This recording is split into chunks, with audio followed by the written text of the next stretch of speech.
Mimi kwa majina yangu naitwa Edmund Munyagi na mimi ni mwekezaji, lakini vile vile ni a certified financial educator. Na kazi yangu kubwa ni kuwasaidia watu kufanya maamuzi bora na fedha zao, kwa sababu watu wengi waga wanajua kutengeneza pesa, lakini changamoto ni unafanya nini na hizi pesa baada ya kuwa zimeingia. Kwa unakuta wengi wetu tunapata changamoto hapo.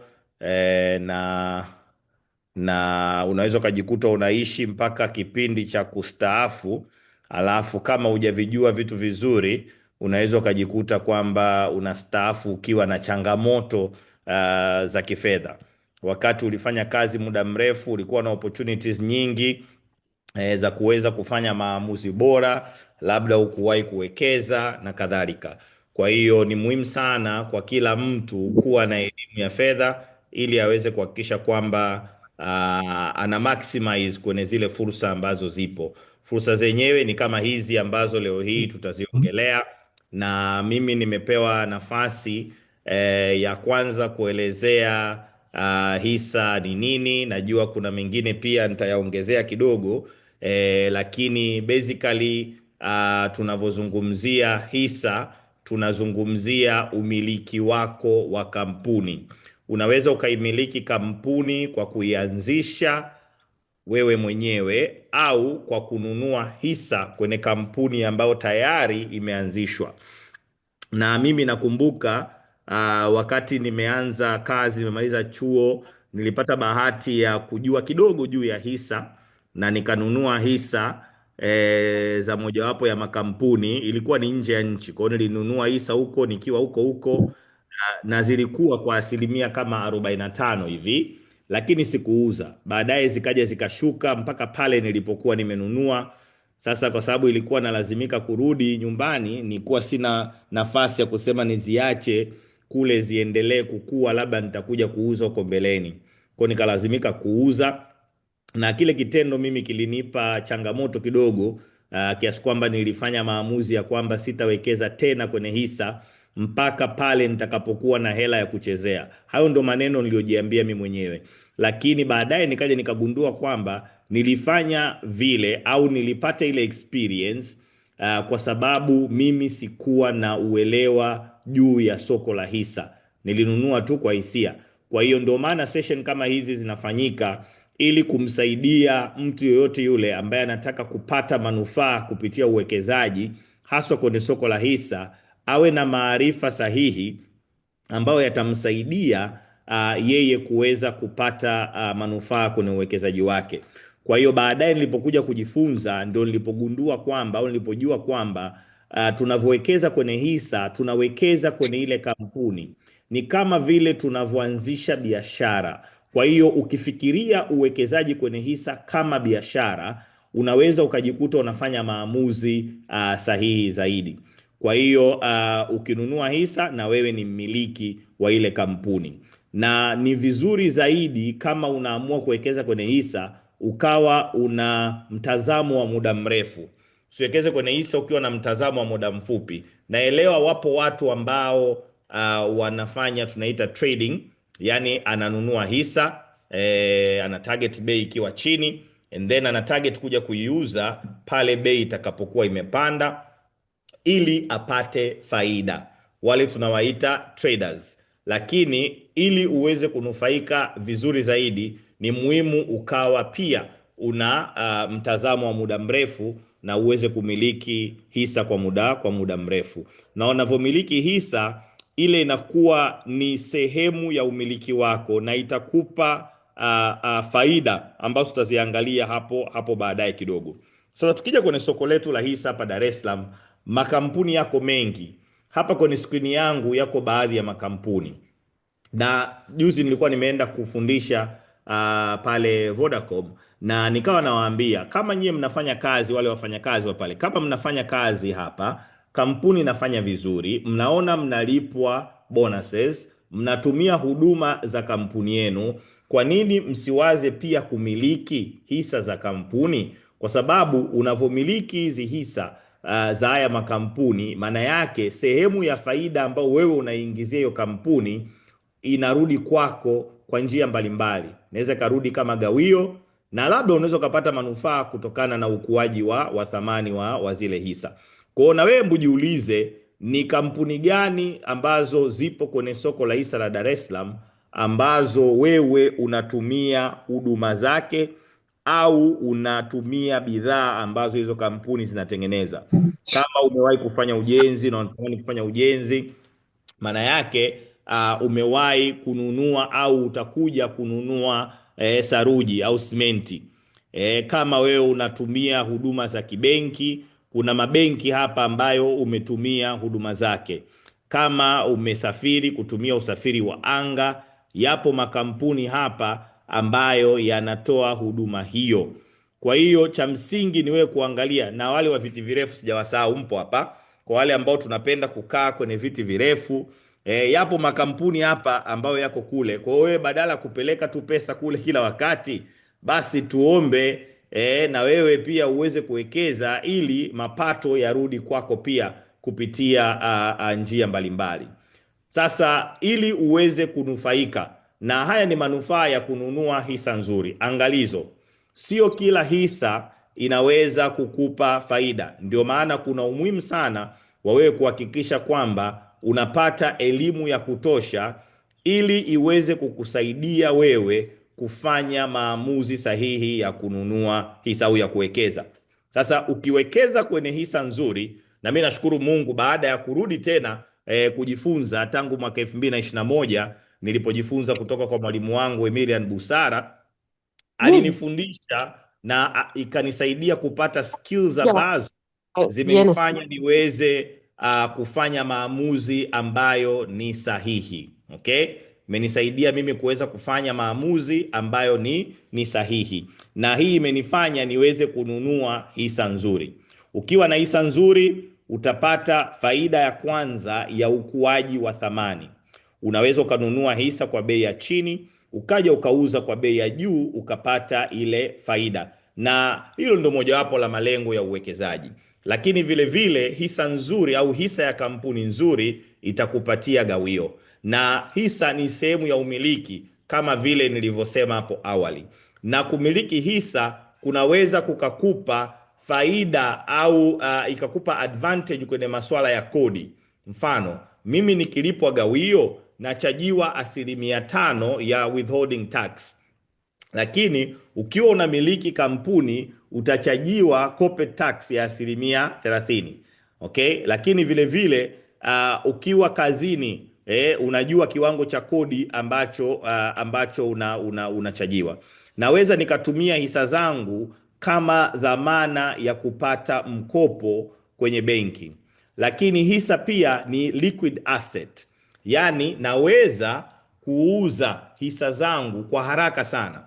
Ukilinganisha labda na mtu ambaye anataka kuuza kiwanja. Kama umewahi kujaribu kuuza kiwanja au umejaribu kuuza nyumba, utajua namna gani ilivyo ngumu kuuza hizo assets.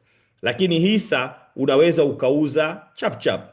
Yaani hapa nadhani ni data ya leo. So nikiangalia mfano leo hii kuna hisa 482 za benki ya CRDB zimeuzwa. 482. Hizo hisa 482 zilizouzwa, tena hii ni siku ambao zimeuzwa chache. Mara nyingi tunakuwa kwenye milioni huko na zaidi. Naona tumefunga na bei ya 2750. Maana yake zimeuzwa hisa za bilioni 1 na milioni 325.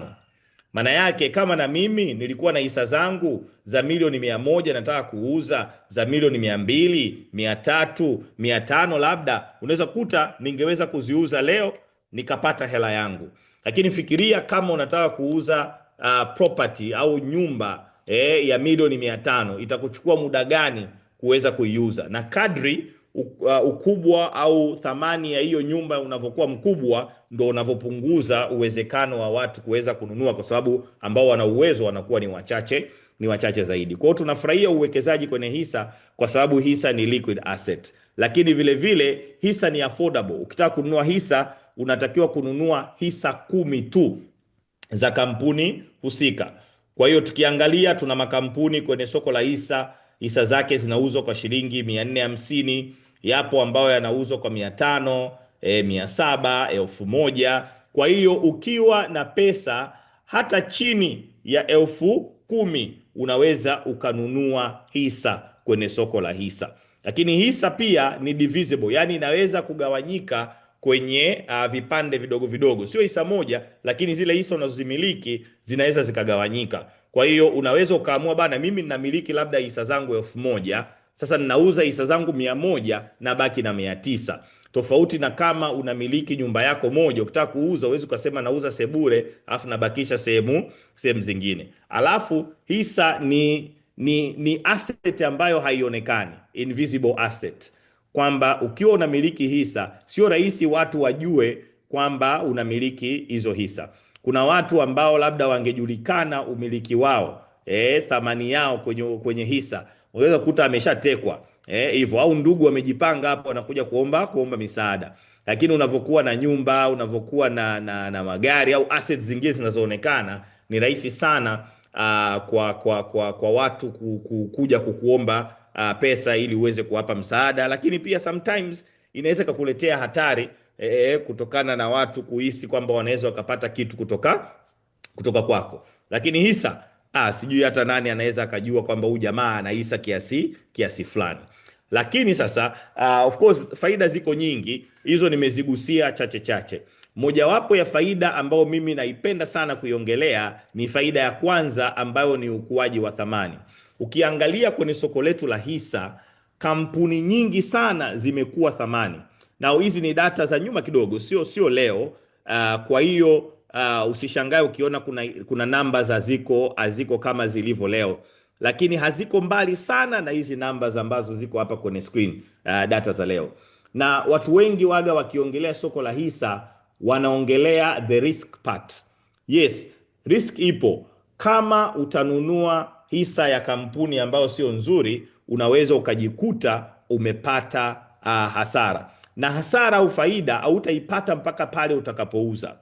So watu wanaongelea kama hisa zina riski, waga zinashuka hivyo, lakini kiukweli asilimia kubwa sana ya makampuni ambayo yapo kwenye soko la hisa la Dar es Salaam, bei yake imepanda ukilinganisha na bei ambayo kampuni iliingia nayo sokoni.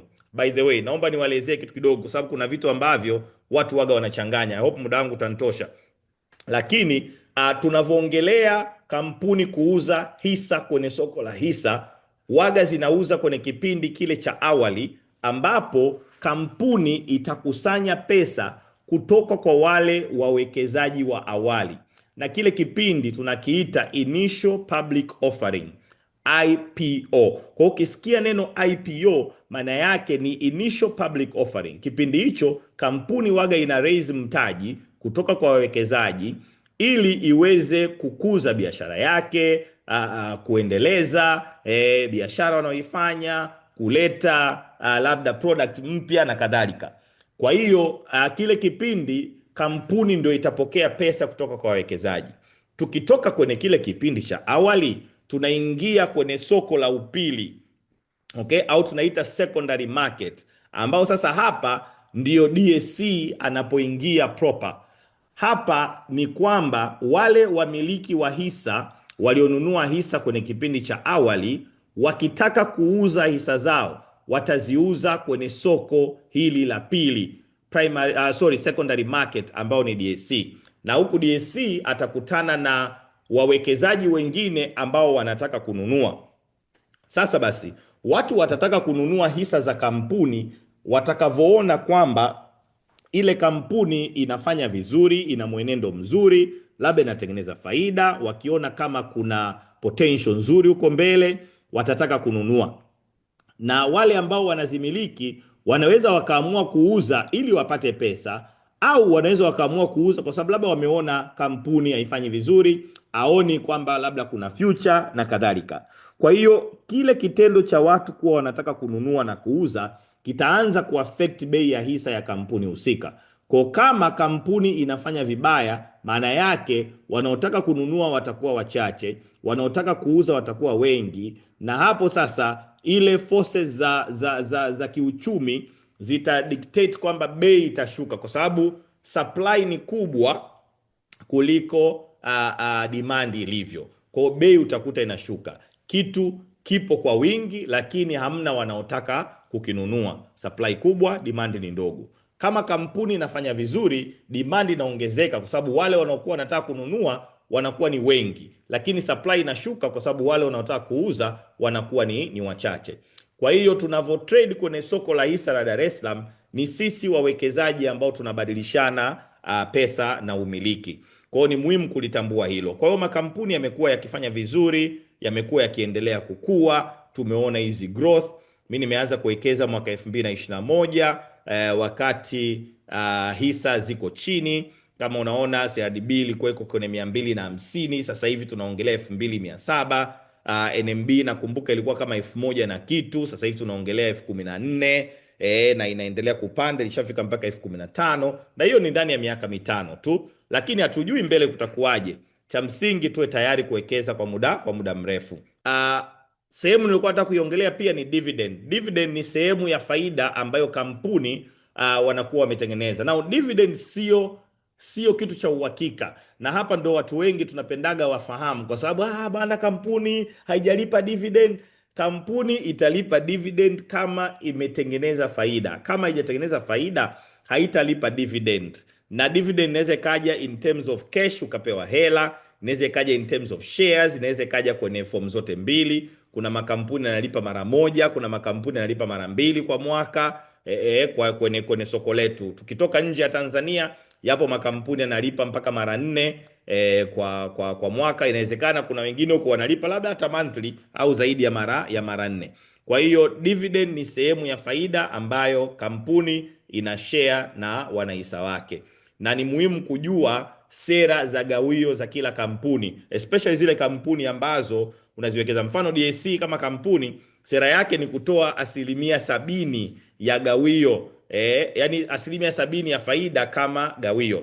Sasa basi, kama ni hivyo, maana yake DSC anavyotengeneza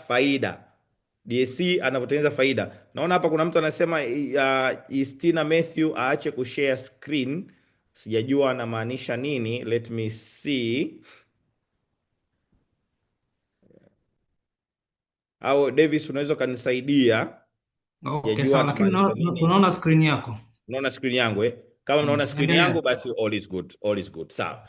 Kwa hiyo kampuni kama DSC ambayo inatoa mpaka 70% ya faida yake kama dividend, tunaiombea Mungu ikue ifike wakati Brother McLeod mlipe dividend ya maana, kwa sababu 70% sio mchezo. Umeona hivyo, na makampuni mengi yanalipa dividend. Kuna watu wanasema bana, sijui Vodacom hajalipa dividend, lakini data zinaonyesha kuanzia mwaka 2020, 21, 22, 23, 24 yote Vodacom amelipa dividend. Kwa hiyo ni muhimu ukafuatilia kwa ukaribu, kwa sababu usipofuatilia kwa ukaribu utajikuta kwamba unalalamika wakati hela zako zipo, ungeweza kuzicollect pia.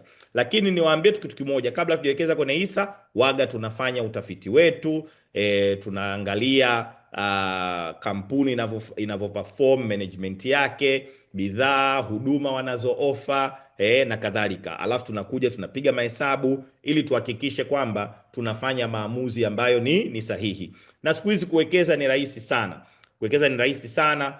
Of course unaweza kumtumia broker moja kwa moja, wako wengi, lakini unaweza ukatumia application ya hisa kiganjani, na baadaye tutaiongelea zaidi hisa kiganjani.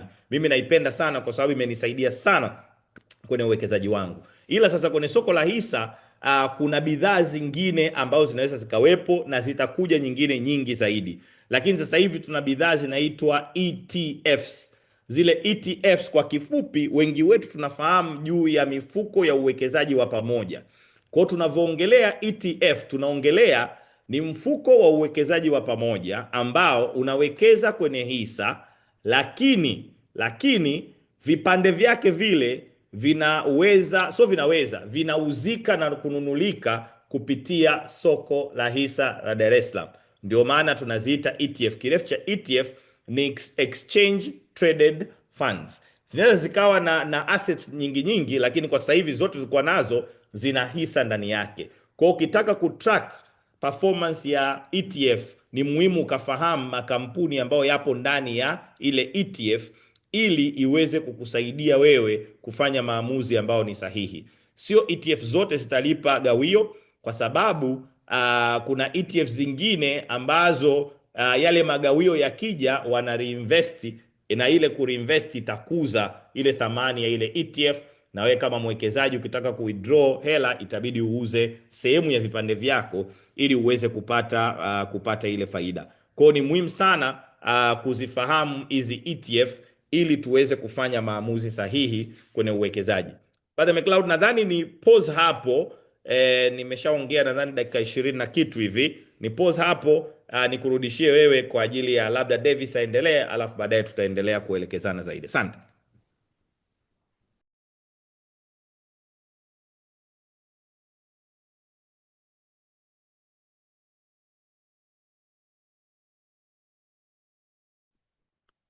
Brother McLeod.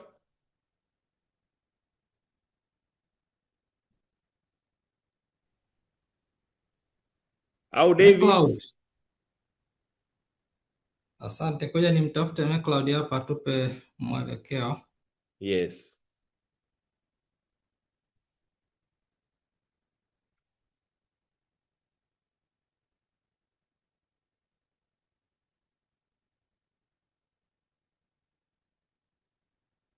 Alright, so wakati tunamsubiri Brother McLeod aweze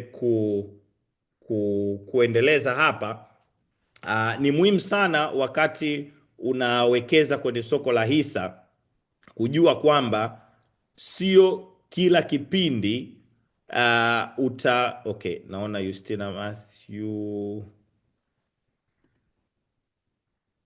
Okay, sawa. Okay, so ni muhimu sana kujua kwamba unavyowekeza kwenye soko la hisa sio kila hisa na sio kila wakati utanunua hisa. Ni muhimu sana kujua nyakati nzuri za kununua hisa, na hapo ndio pale ambapo tunaangalia au tunafanya tafiti zetu, na kwenye tafiti zetu tunaweza tukaangalia, kuna ratios tunaziangalia. Tunaangalia uwiano kati ya bei ya hisa na faida ambayo kampuni inatengeneza. Tunaangalia thamani ya hisa ya kitabuni. Tunaangalia faida ambao wanaitengeneza tukilinganisha na mtaji ambao wanaotumia. Tutaangalia uwiano kati ya gawio na bei ya hisa, na nataka niongelee tu hiyo ya gawio dhidi ya hisa, kwa sababu hili ni swali pia ambao nililiweka kwenye my Instagram jana. Kwa nini? Kwa sababu kuna watu ambao wanaona kama gawio ni kubwa, yani ile pesa inayolipwa ni kubwa, basi hiyo kampuni inatoa gawio kubwa. Lakini sio hivyo, lazima tuangalie na bei ya hisa. Mfano, tukiangalia hapa tutaona katika haya makampuni manne of course, tukiangalia CRDB, hii projected dividend ni projected dividend ya mwaka kesho. Okay, kwa sababu wameshatoa quarter 1 results na tunatarajia kupokea dividend hapa kesho kutwa, tumeshaijua. Then the projected dividend ya mwaka kesho kwa CRDB tayari mimi nimesha project kuwa 110. Tukumbuke kila wanavotoa zile financials zao tuna update hizi projections. Kwa hiyo nitakuja kuiupdate tena mwezi wa 7 mwishoni, au niseme mwezi wa 8 mwanzoni, kwa sababu tarehe 30 mwezi wa 7 ndio tunatarajia kuwa tutakuwa tumeshapokea financials za quarter 2. Lakini kutokana na financials za quarter 1 tunatarajia dividend ya CRDB mwaka kesho kuwa shilingi 110. Inaweza kabadilika, wanaweza wakaongeza, wanaweza wakapunguza kidogo. Kwa hiyo nikipiga hesabu kutokana na bei ya hisa nakuta gawio ambalo natarajia kulipata ni 4.1% ya bei ya hisa ya sasa. Lakini nikiangalia kwenye kampuni kama NMB ambao ametangaza gawio la shilingi 610 na bei yake iko 13,770, gawio lake ni 4.4% ya bei ya hisa. Kwa hiyo ukiangalia shilingi 600 na shilingi 100 unaweza ukaona tofauti ni kubwa sana.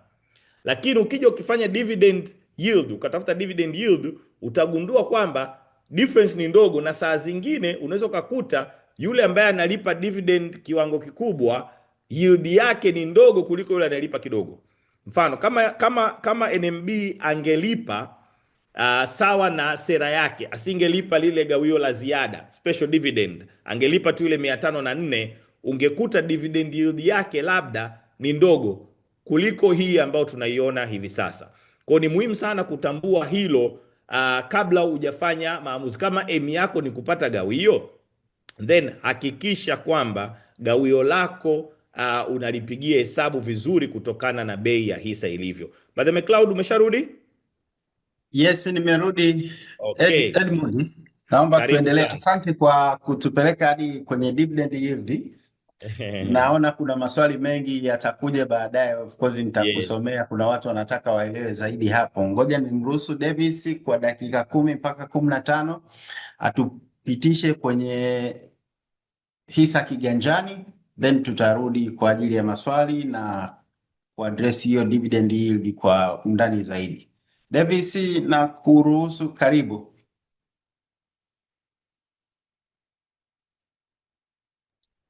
Asante McCloud, nadhani nimeshare screen yangu na hisi inaonekana pia. Confirm to me. Yes, tunaiona. Okay, asante.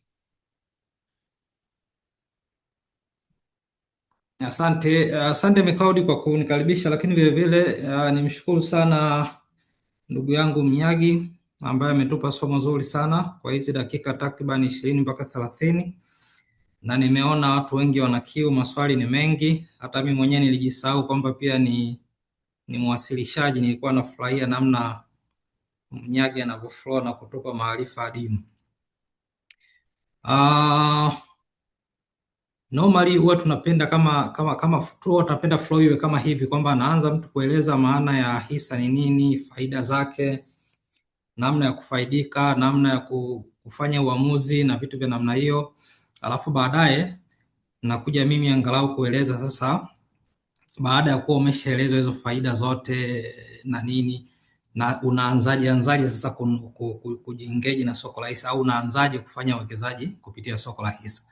Na mimi nitaanza kidogo kwa historia fupi kidogo tu, alafu tutaendelea. Soko la hisa Dar es Salaam kimsingi linafanya kazi na mawakala wa soko la hisa ambao normally tunawaita mabroker, ambapo utaratibu wa zamani ambao pia upo unaendelea kwa kiwango kidogo, lakini upo, ni kwamba mwekezaji yote alitakiwa kwanza aweze kufika kwenye ofisi ya wakala ili aweze kufunguliwa akaunti ya uwekezaji ambao kimsingi tunaita ni CDS account.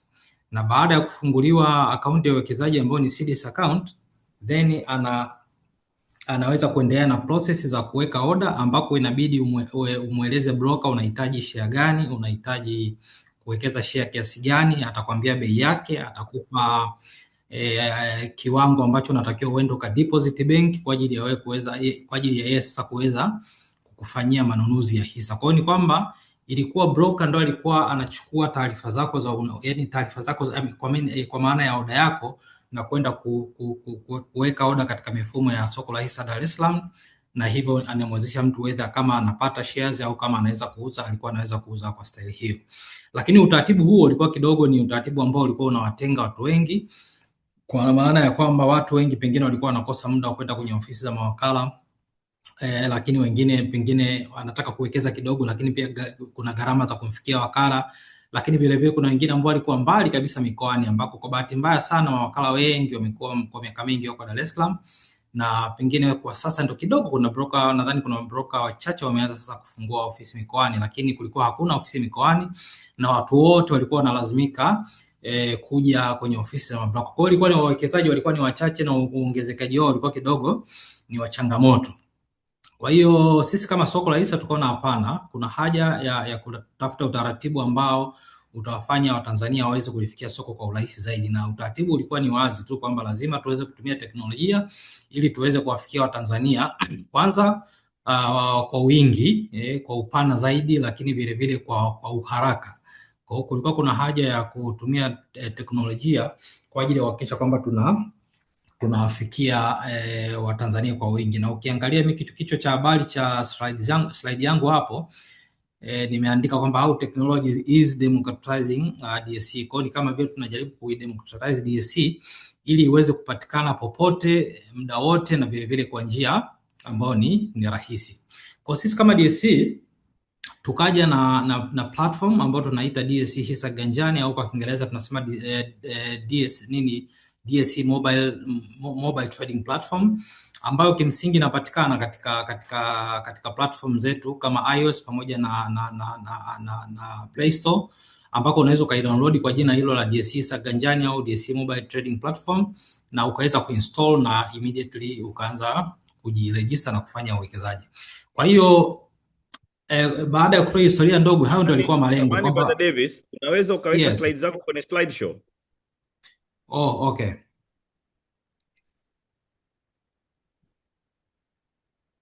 Hiyo beta. Hapo tuko sawa eh? Hapa tuko vizuri. Okay, asante. Kwa hiyo baada ya kuona kuna hiyo changamoto, tukaamua kuja na mfumo wetu wa Hisa Ganjani au DSC mobile trading platform ili tuwawezeshe Watanzania popote walipo, ambako sisi wote tunafahamu kwamba ukiona teknolojia ni kwamba Mtanzania yote popote alipo, awe nje ya nchi au ndani ya nchi, basi anaweza kulifikia soko na kuweza kufanya uwekezaji wake. Lakini vile vile kama hufanyi uwekezaji, pia unaweza kufuatilia taarifa mbalimbali za soko, kwa sababu pia ukiwa mwekezaji, hata kama siku hiyo hununui hisa, lakini unahitaji kujua nini kimetokea sokoni, kwa sababu kila mmoja anahitaji kuwa na taarifa muhimu na sahihi ya kujua nini kimeendelea katika soko, ili siku zingine za mbeleni aweze kufanya maamuzi ambayo yako sahihi zaidi. Kwa hiyo teknolojia imekuja kuwa kama kifaa cha kulifungua soko liweze kupatikana kwa kila Mtanzania. Na sisi kama soko tumeona impact ya kulifungua soko kupitia teknolojia. Watanzania wengi ambao walikuwa hawawezi kulifikia soko wanaweza kulifikia soko kirahisi zaidi na kuweza kufanya maamuzi mbalimbali ya kufanya ununuaji au kufuatilia taarifa mbalimbali za kisoko. Kwa hiyo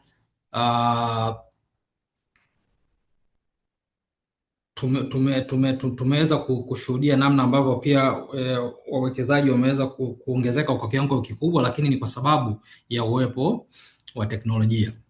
Kwa baada ya kutoa hiyo introduction kidogo kuhusiana na Hisa Ganjani, labda ningeeleza Hisa Ganjani inaweza kufanya nini. Hiyo ndio jambo la msingi pia. Nitaruka kidogo, nitakwenda hapa katika slide hiyo hapo ambayo inataka kunieleza kwamba Hisa Ganjani inafanya nini. Hisa Ganjani inaweza kufanya kama mambo karibu 6 au mpaka 7, lakini na mengine ya ziada nitawaonyesha hapo nitakapokuwa na take through kuonyesha namna pia platform inavyoonekana na namna ambavyo unaweza kaanza kuinteract nao. Lakini kitu cha kwanza kabisa ambapo platform inaweza kufanya kwanza ni kukuwezesha wewe kama mwekezaji kufungua akaunti yako ya uwekezaji, ambapo kama nilivyosema mwanzo inaitwa ni CDS account au CSD account, unaweza kutumia interchangeably. Lakini baada ya kufungua akaunti, nini kinafuata? Wewe unaweza pia kufanya manunuzi ya hisa au vile vile unaweza ukauza, kwa sababu kuna wakati ambako mtu unanunua, lakini kuna wakati pia unahitaji kuuza hisa ambazo uko nazo. Kwa hiyo ununuaji na uuzaji ni mambo ambayo yanaweza kufanyika katika platform ya Hisa Ganjani. Lakini jambo lingine ni malipo ambayo yanaweza kufanyika kwa namna rahisi kabisa, na kwa bahati nzuri sana tumejaribu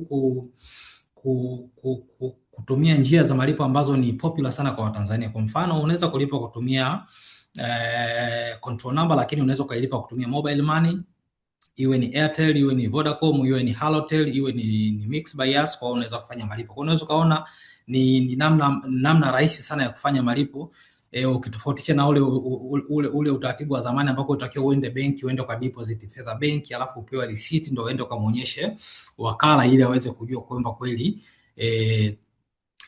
pesa yako imefika katika akaunti yake. Na kitu ambacho labda nisahau kusema, soko la hisa jamani, huwa tunasema kwamba is a pre-funded market. Ni soko ambalo pesa lazima tukusanye pesa ambayo unalipia oda yako kabla oda haijaenda kuchakatwa. Kwa hiyo lazima ulipe kwanza, alafu baadaye oda ndio inakwenda kuchakatwa. Kwa hiyo ndio maana unaona kwamba ilikuwa lazima mwekezaji aende benki kwanza akalipe, alafu baadaye alete receipt. Lakini utaratibu sasa unakuwa unaondoka, maana yake ni kwamba mimi nikiwa katika simu yangu, basi naweza tu kusema kutengeneza oda yangu pale, nataka kununua hisa 20 za kampuni X.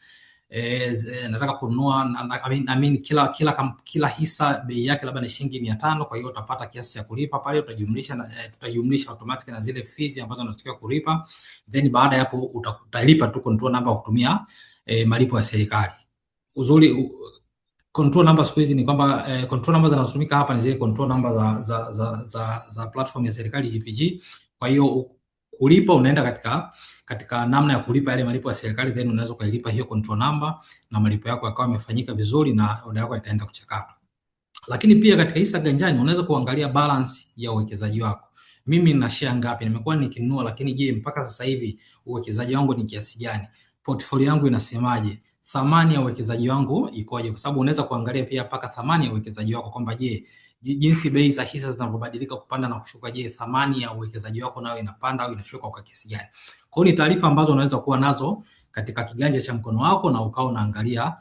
Kwa kweli inakuwa inavutia sana kama mtu na uwekezaji wako, afu unaweza kufuatilia ukuaji wake, upandaji au ushukaji wake, ili pengine uweze kufanya maamuzi, kama unafanya maamuzi ya kununua au unafanya maamuzi ya kuongeza baada ya kuona mwenendo wa uwekezaji wako, kwa maana ile portfolio yako. Lakini vile vile kitu kikubwa cha msingi sana ni kuweza kufuatilia taarifa za soko, real time market data, kwamba nini kinaendelea katika soko.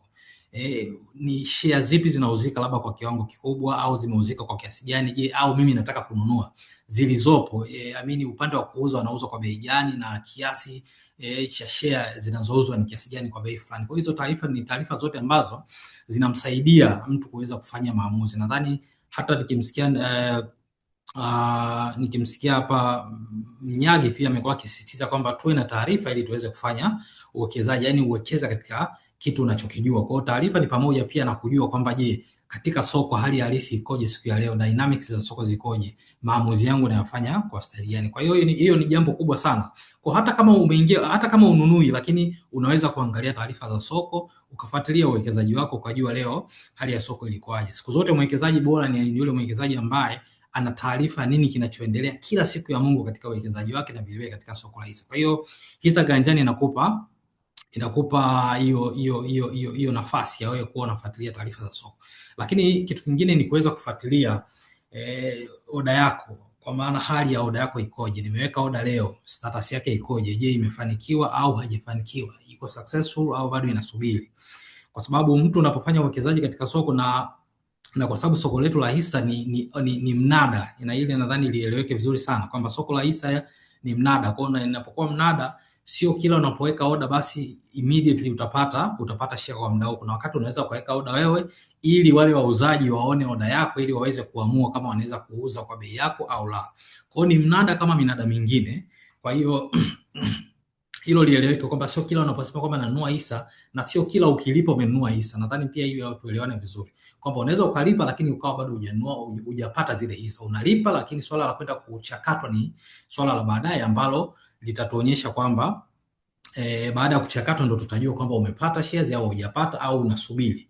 Na kama nilivyosema kwamba ni mnada, kwa wewe una bid kuonyesha kwamba mimi nimebid kununua kwa kiasi fulani, na wanaouza watasema na mimi nina offer, sasa naweza nikaoffer either to your price au naweza kaoffer kwa bei nyingine. Kwa hiyo hayo ni mambo karibu 7 ambayo unaweza kuyafanya katika hisa ganjani, lakini kuna mambo mengine mengi ambayo unaweza kuyafanya. Kwa mfano, unaweza kuangalia dividend zako, unaweza kufuatilia, lakini vile vile kuna product zingine ambazo zipo katika soko pia unaweza ukaziona pia katika hisa ganjani. Kwa mfano kama IPO mbalimbali, IPO za bonds mbalimbali ambazo zinakuwa zinaorodheshwa corporate bonds, unaweza ukaona na ukatumia fursa ya kununua bondi pia za corporate na ukaweza pia kuwekeza. Na katika bonds hapa naomba nieleweke ni corporate bonds, sio government bonds.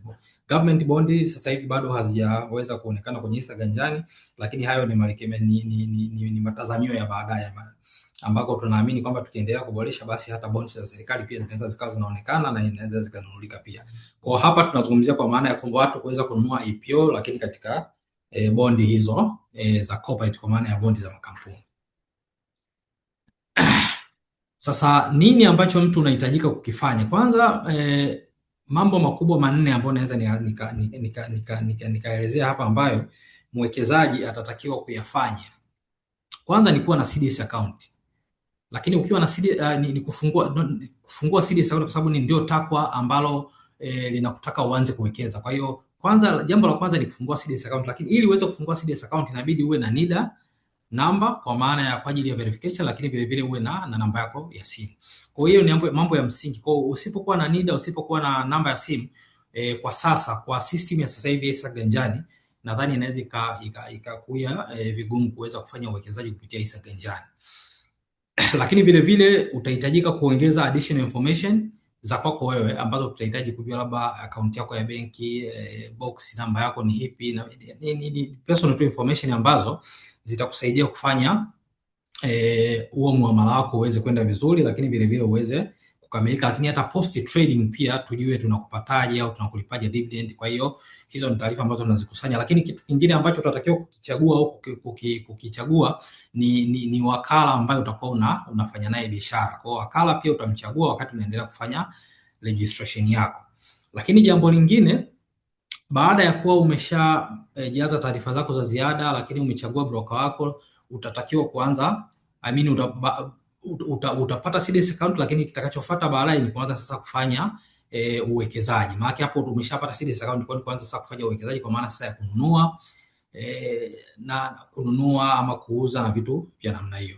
Lakini kitu kingine baada ya kuwa umepata CDS account, umeweza umeshakuwa na uwezo wa kununua, kwa vile vile utakuwa na uwezo wa kulipa. Kwa hiyo kama nilivyosema, ulipaji wetu ni unalipa kutumia control number, na platform ambazo zinaruhusu malipo ya control number ni nyingi. Unaweza kutumia mobile money, unaweza kutumia banks, na unaweza kutumia any other platform ambayo control number inaweza kulipika. Lakini vile vile malipo katika hisa ganjani pia tunaruhusu hata wale ambao wako nje ya nchi kuweza kuyafanya malipo kwa kutumia Visa. Kwa hiyo mtu una Visa, Mastercard na hizi kadi nyingi za kimataifa, kwa hiyo pia unaweza ukafanya malipo pasipokuwa na shida yoyote. Kwa hiyo haijalishi kama uko ndani ya nchi, uko nje ya nchi, hakuna boundaries. Yaani hisa ganjani unaona namna ambavyo inaenda kuondosha boundaries ambazo zipo kati ya nchi yetu na nchi za nje. Kwa hiyo Mtanzania yeyote ambaye ana NIDA popote alipo, kazi ni rahisi tu. Ingia Play Store, iandika hisa ganjani, download application yako, install application yako, weka NIDA namba yako hapo, weka namba ya simu, anza safari ya kufungua CDS account. Na ni jambo ambalo halikuchukua hata azizide dakika 5, tayari utakuwa ni mwekezaji ambaye ana CDS account na tayari utaanza kufanya ununuzi. Sasa ningependa sana ni wa take through kwenye namna ambavyo application yangu inaonekana, application yetu ya hisa ganjani inaonekana, ili angalau kabla ya mtu kwenda kuinteract nayo basi ajue inaonekanaje. Nadhani nani yangu inaonekana, simu yangu inaonekana. Nitafungua hapo na nitataka nitoke ili nianze upya ili niweze kuonekana vizuri. Kwa hiyo application yetu baada ya kuidownload huwa inaonekana hiyo. Kwa hiyo kudownload ni rahisi, kama utaona nitakwenda hapa katika Play Store. Mimi natumia Android, kwa hiyo nitakwenda kwenye Play Store, nitaandika hisa kiganjani app, itakuja hapo. Kwa hiyo ningekuwa si install, mimi ingenipa option ya kuinstall. Kwa hiyo kwa sababu mimi nimeinstall, itaniambia tu kwamba open. Kwa hiyo open itaonekana hivi. Kwa mtu ambaye ni mpya anataka sasa kuanza kuwekeza, yeye atakuja kusema kwamba hana CDS account. Kwa atatap option ya kwamba mimi sina CDS account, then ataanza registration hapa. Atachagua kama yeye ni individual au yuko kwa maana ya yuko Tanzania, is a local investor residing in Tanzania, lakini vile vile kuna wale diaspora kwa maana ya Watanzania ambao wako nje ya nchi. Kwa hiyo ukichagua kama wewe ni individual Mtanzania, utakwenda hatua inayofuata ambao tutakutaka uweke NIDA namba yako, lakini uweke na namba ya simu ili uendelee na kufanya verification. NIDA utakuuliza maswali machache ili kuverify kama ni wewe.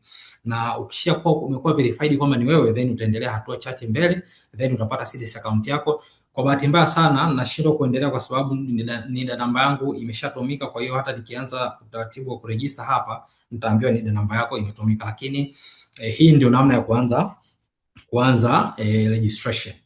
Kwa hiyo kwa mtu ambaye anaanza registration na hajawahi kuwekeza katika soko la hisa, tunamshauri achukue option ya kwamba una open a new CDS account. Lakini kwa mtu ambaye amekuwa mwekezaji, unajua kuna wale wawekezaji ambao walikuwa wanawekeza kwenye soko hili kabla ya uwepo wa hisa ganjani. Kwa hiyo nao tukasema hapana, fursa imekuja, lakini lazima tuitumie hii fursa kuendelea kuwa mobile, kwa maana ya kwamba sasa popote tulipo tunaweza tukaendelea kuinteract na soko la hisa na kuendelea kufanya uwekezaji, kufuatilia taarifa na mambo mengine mengi ambayo nimeyazungumza. Kwa hiyo wewe utakuja kutapu kwenye option ya kwamba link existing CDS account, utatapu hapa. Kwa hiyo itakuonyesha kwamba itakupa maelezo hayo, itakupa step za kufuata. Sasa mimi kumbuka na CDS account yangu labda ni 552 hiyo ni CDS account yangu. Kwa hiyo nikiwa na CDS yangu huko mkononi nitafuata maelekezo haya, lakini itanitaka niangalie na nitafute broker ambaye nitamcontact, kwa sababu ukiwa na CDS account utaratibu na kutaka umcontact broker yote, na hapa kutakuwa kuna list ya mabroker. List ya mabroker hiyo itakuwezesha wewe kuchagua broker gani ambayo utatakiwa uanze kudeal naye. Kama nilivyosema, huwezi kuwekeza kwenye soko la hisa bila kutumia broker. Kwa hiyo broker ni lazima uwe naye ili uweze kufanya uwekezaji. Kwa hiyo hata ili uweze kuwa registered ili uwe registered kuanza kutumia hisa ganjani, kama wewe ni mwekezaji wa zamani, ni lazima uchague broker gani ambaye atakuregister. Kwa hiyo hapo list ya mabroker imekuja. Kwa hiyo unaweza kumchagua broker yote ambayo wewe unadhani kwamba unaweza kufanya nayo kazi, ambako hapa sasa kuko na namba pamoja emails pamoja kuna email pamoja na namba za simu ambazo unaweza kumpigia yote na ukamweleza kama broker, mimi ni mwekezaji wa zamani na niko na CDS account yangu fulani hii hapa, kwa hiyo naomba uniregister katika hisa ganjani. Kwa hiyo broker atachukua hatua ya kuanza kuregister na immediately utapata access ya kuingia kwenye hisa ganjani na utaweza kuwa mwekezaji na kuanza kufanya uwekezaji. Lakini ukishakuwa tayari wewe ni mwekezaji, kwa mfano umeshafungua CDS account, nitaweka my testing account yangu hapa.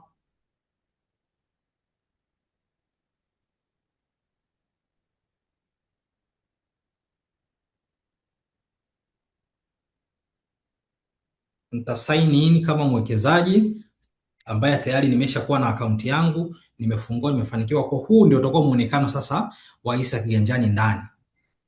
Kama ukiangalia hapa juu kuna matangazo kadhaa ambayo tunaweka, kuna mambo mbalimbali ambayo huwa yanaendelea katika soko. Kwa mfano kuna right issue ya Mwalimu, kwa wale ambao wanamiliki shares za Mwalimu wanaweza wakaweza kuexercise right issue. Lakini vile vile kuna bondi mpya ambayo imetoka juzi hapa, inaitwa TMRC. Ni bondi ambayo pia unaweza kainunua, unaweza kutumia hisa ganjani pia kuweza kufanya manunuzi yako. Kwa hiyo hizo ni fursa nyingine nje ya hisa na nini ambazo pia zinapatikana katika hisa ganjani. Kwa hiyo mimi nikiwa nimeingia, nimelogin sasa hivi, sasa kama mwekezaji nimepata username yangu na password yangu, nimeingia. Kwa huu ndio utakuwa muonekano. Kwa kama nikitaka kuanza kununua hisa, nitakuja kwenda kwa sehemu ya chini kabisa hale. Kuna option ya home, lakini kuna buy stock, kuna sell stock, kuna orders, lakini vile vile kuna IPO. Buy stock itakupeleka kuanza safari yako ya kuanza kununua hisa. Kwa hiyo utaziona kampuni zote ambazo zimeorodheshwa katika soko la hisa la Dar es Salaam. Kwa hiyo utachagua wewe kutokana sasa na maelezo mazuri na technique nzuri ambazo tumepewa na Mnyagi hapa Edmund. Kwa hiyo sasa utafanya maamuzi. Either broker amekushauri ama una mentor wako amekushauri, umefanya maamuzi kwamba wewe unaenda kuwekeza sehemu fulani, kwa utakuja kuchagua kwamba labda mimi nataka niwekeze kwenye kampuni labda hii hapa ya ETF. Kwa hiyo itaniambia kwamba je, nataka kununua share kiasi gani. Nitaandika labda nataka kununua share labda 1000. Kwa hiyo hapa chini itanionyesha kwamba hii account ni account ya kwangu mimi kama meja. Na hapa kwenye meja, kabla sijaenda mbele, nitaeleza kwamba fursa nyingine ambayo hisa ganjani inakupa ni kuweza kumwekezea mtoto wako. Kwa hiyo hapa mimi ninajiwekezea kama mimi, lakini nikiwa namwekezea mtoto wangu nitakuonyesha sehemu ambayo unaweza kuchagua kubadilisha profile iwe ya mtoto, naweza kumfanyia.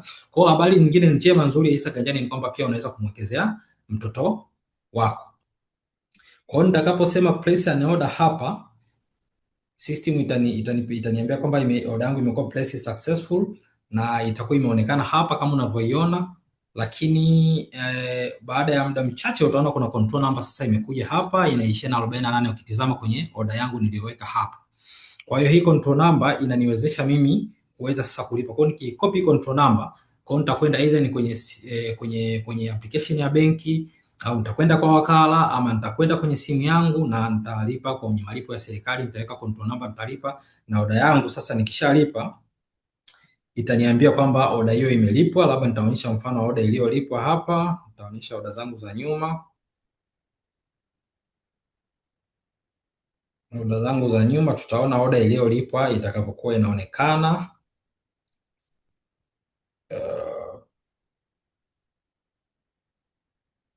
Hapa oda iliyolipwa kwa mfano ni hii oda mojawapo, utaiona hapa imeandikwa fulfilled, oda imekuwa processed successfully na imekuwa paid. Kwa hiyo mimi hapa nimeonyesha oda ambayo kwanza imelipwa, pili imekuwa processed successfully na huyu mtu amepata share zake alizotaka kununua hizo share 9, and the status ni kwamba is fulfilled. Kwa hapa mtu anakuwa amemaliza kulipia muamala wake na tayari anakuwa amefanikiwa kununua. Kwa hapa ni kwenye namna ya kununua. Lakini kwa mtu anayetaka kuuza atakwenda kwenye eneo tap kwenye sell. Kwa kwenye sell hapo utaona sasa utaweza kuamua, yani utaziona zile share ambazo uko nazo na utaamua unataka kuuza share kiasi gani. Kwa hiyo utaweka kama kawaida, utaweka bei, utaweka kiasi, then utasema unaweka kuuza automatically kama kawaida. Kule hakuna mambo ya control number kwa sababu unauza, kwa hiyo zitakwenda kuchakatwa kwenye soko na moja kwa moja baada ya siku 2 kutokana na sheria za soko zinavyosema, bali utaweza kulipwa pesa yako kupitia mawakala wetu wa soko la hisa.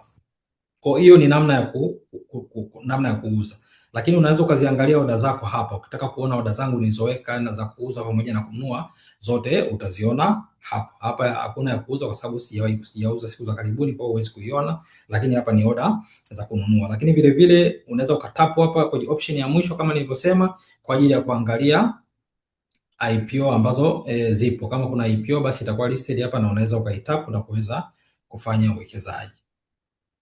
Lakini jambo la msingi ambalo nilikuwa nimelisahau kulizungumza hapa ilikuwa ni kwamba nataka nionyeshe kwamba unapokuwa unawekeza wewe, kuna nyakati ambazo ungependa pia kuwawekezea watoto wako. Kwa hiyo kuna namna ya kuweza ku add the minor account. Kwa hiyo kwenye hizi option kwenye market services hapa utaona kuna hapa tunaweka service nyingi ambazo zipo katika soko. Kwa mfano kuna hiyo nimezungumzia MCB, TMRC, lakini vile vile ukiscroll mbele utaona kuna sehemu imesema minor. Kwa hiyo ukitap kwenye minor hapa itakupa option ya kuweza kufungua account ya mtoto wako. Utaandika jina la kwanza, la pili, la tatu, utaweka date birth, utaweka gender, utasubmit, itakupa disclaimer pale, utasoma terms and conditions, then ukisubmit then utapata account ya mtoto wako na unaweza kuwa unafanya maamuzi. Kwa mfano hapa ni mahali ambako unaweza kuchagua kwamba je, unataka umnunulie nani. Ukitaka ubadilishe account then unaweza kubadilisha ukaenda kwenye account ya mtu mwingine na ukafanya manunuzi katika yani account ambayo sio yako, kwa maana ya account ya mtoto, na ukafanya manunuzi. Kwa hiyo tukirudi kwenye market services tena pale mbele, sorry kidogo naona imenini, lakini nakupa dakika 2. Asante, namaliza sasa hivi.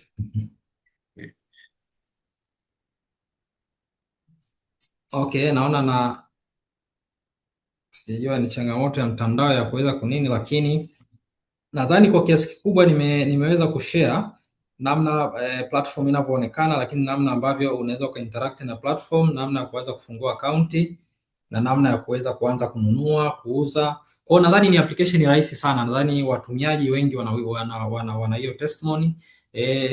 Mnyagi mwenyewe anafahamu namna ambavyo amekuwa akitumia kwa kiasi kikubwa kwa ajili ya kufanya manunuzi katika soko. Kwa hiyo ni application rahisi sana. Kwa hiyo ni rahisi kudownload, ndio ningeomba na niwashauri nyinyi pamoja na wenzenu, ndugu jamaa na marafiki, basi download mwanze kuangalia, kuanza kufanya uwekezaji. Lakini vile vile hata kufuatilia taarifa za soko ni muhimu. Hata kama hutaki kununua, basi unaweza ukawa unafuatilia taarifa za soko na unajua namna ambavyo soko la hisa linafanya kazi. Kwa hiyo mimi nadhani kwa kuanzia nadhani niishie hapa, nirudishe mic kwa McCloud aendelee kutupa mwongozo nini kinafuata baada ya hapa. Nadhani kuna mambo mengi tutaongea baadaye huko mbele, lakini nadhani kwa sasa naomba niishie hapa, nirudishe mic kwa McCloud. McCloud, mic kwako, nadhani unaweza kuendelea. Yes, asante Davis, asante Edmund. Tunawashukuru kwa wasilisho zenu. Pia tuna maswali mengi kweli, watu wamehamasika, wana maswali. Kwa hiyo Davis, wakati una meza mate, kuna maswali hapa. Nitaanza na moja kwangu, moja kwa Edmund, afu nitarudi tena kwako. Tutakuwa tunafanya hivyo. Uh, Hili Sawa. moja nalichukua kwa sababu ni jepesi. Yohana ameuliza Mkombozi Benki hawafanyi matangazo ya gawio. Kweli Mkombozi Benki, kampuni nyingi sasa, majibu sasa, kampuni nyingi kwa mwaka 2025 bado hawajatangaza magawio yao including DSE. Kwa nini? Kwa sababu bado wana muda, wanamalizia ukaguzi, external audit exercise. Kwa hiyo ukiangalia kama Mkombozi na wenyewe wanamalizia, wana time mpaka tarehe 30 mwezi wa sita. Kwa hiyo bado muda upo, watatangaza mwaka 2024. Kwa taarifa tu, Yohana walitoa dividend ya shilingi 92.40. Kwa hiyo ni kitu ambacho ni kampuni nzuri, wanafanya vizuri. Pia narudi kwa Edmund.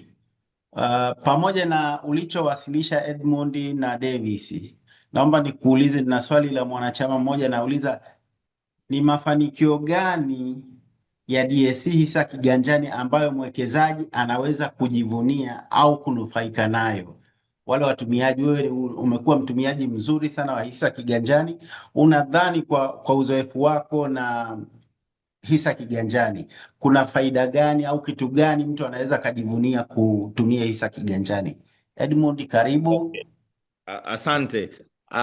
Kama alivyokuwa ameelezea Brother Davis wakati anafanya presentation yake, zamani ilikuwa mtu ili anunue hisa lazima aende kwa mawakala, na labda alikuwa anahitaji kuja physically, wengine wanaokaa mkoani na nini, kidogo inakuwa ni changamoto kuweza kufanya uwekezaji. Lakini hisa kiganjani imekuja na kurahisisha process nzima. Nakumbuka hata mimi mwanzoni nilikuwa nanunua kupitia mawakala, lakini kipindi naanza kuwekeza hisa kiganjani tayari ilikuwepo. Kwa hiyo nadhani ilikuwa kuna MTP, lakini hatukuwa na hisa kiganjani. Baadaye hisa kiganjani ilivyokuja, nikaanza kuitumia. Kwa mimi personally inanisaidia kwanza kuweza kuangalia taarifa za soko, kuangalia tunaita ubao, kuona bei za hisa sasa hivi zikoje, kuona wale ambao wanauza wanataka kuuza kwa kiasi gani, wanaotaka kununua wanataka kununua kwa kiasi gani, ili inipe mimi kuona ni bei gani niweke ili oda iweze kupita. Na watu wakielewa haya mambo, tutapunguza sana zile changamoto za mtu kuweka oda alafu inakaa muda mrefu mpaka ina expire, hajafahamu kama ime expire, hajafahamu afanye nini. Lakini hisa kiganjani inakupa taarifa za kutosha wewe kuweza kuweka oda yako na kuongeza uwezekano wa oda yako kuwa successful. Lakini kingine, yes, ingawa waga kuna changamoto za hapa na pale, lakini hisa kiganjani inatupa nafasi ya kuweza kuona uwekezaji wetu. Nimenunua hisa, naweza kuziona pale idadi yake, za kampuni tofauti tofauti. Kama nilizinunua kwa mawakala tofauti tofauti nitaona pale, lakini vile vile naweza kuuza hisa. Na tukumbuke kwamba without hisa kiganjani, kumtumia broker, maana yake unasubiri mpaka yule broker awe free kuweza kuattend order yako. Anaweza kawa na wateja wengi, kwa kuna delays. Kwa hiyo hisa kiganjani inatusaidia kufanya manunuzi kwa haraka zaidi. Kwa hiyo kiukweli ni application ambayo hatuwezi kuishi bila hisa kiganjani kwa sasa hivi. Na yes, tunahitaji iboreshwe zaidi ili tuweze kuenjoy vile ambavyo teknolojia inaweza katupa kwenye uwekezaji wetu. Kwa hiyo mimi vitu vikubwa nimeviona ni hivyo, na hivi latest nimeona pia zikija IPO zinawekwa kule kwenye hisa kiganjani. Nimefurahi kuona pia right issue. Mimi nimeshashiriki kwenye right issue, lakini right issue ya Mwalimu Commercial Bank ilikuwa ndo ya kwanza ambayo nimeiona imewekwa kwenye hisa kiganjani. Kwa hiyo nafurahi kuona kwamba mnaweka au DSE anaweka vitu vingi kwenye hisa kiganjani kufanya uwekezaji uwe mrahisi. Mimi nadhani tukiweka hisa kiganjani vizuri sana, yani watu watakuwa wako free kufanya, yani hawatakuwa na uhitaji wa kwenda sehemu nyingine, watakuwa wanatumia hisa kiganjani peke yake. Naomba niishie hapo. Okay, asante. Kuna mtu anaitwa Halidi Shabani anaomba namba yako kwa sababu kuna vitu vingi nahitaji anijuze. Nadhani utajibu pale kama Eh, utaruhusu namba yake. anicheki Halidi tu anaomba. kwenye DM kwenye Instagram, kama kuna vitu vya kuweza kujibu nitajibu, lakini profile yangu ina majibu mengi tu. Mara nyingi waga sichukui private questions unless mtu anataka private conversation, kwa sababu ni Okay. ngumu sana kuweza kuhandle watu wengi. Kwa hiyo kama kuna swali specific, nenda kwenye post niliyoiweka kwenye profile yangu, uliza kwenye live session nazoziweka. Kama ni kitu private naweza kukijibu, uliza kwenye DM pale nitarespond. Okay, asante. Swali jingine ambalo nadhani ulilikava lakini ameuliza Mr. Kelvin anasema Mm. habari. Mimi swali langu, kwa mfano mtu akinunua hisa kwa muda mrefu bila kuuza akiamini hisa zitapanda mbeleni, je, atapata hasara pale hisa zinaposhuka au ni pale atakapouza hisa zake kwa bei ya chini kuliko ile aliyonunulia? Kwa kifupi Okay. sana. Yeah, so hisa whether ni faida au hasara hautaipata mpaka uuze. Kwa kama umenunua hisa kwa bei ya chini afu bei ikapanda, ukiuza ndio utapata ile faida. Usipouza inaweza ikashuka baadaye, au umenunua hisa afu bei ikashuka, usipouza bado hujapata hasara, kwa sababu inaweza ikapanda tena, lakini ukishauza ndio unapata hasara. Kwa whether faida au hasara hautaipata mpaka pale utakapouza. Okay, asante. Davis, nadhani umeshameza mate. Kuna Ndio swali McCloud. lako hapa.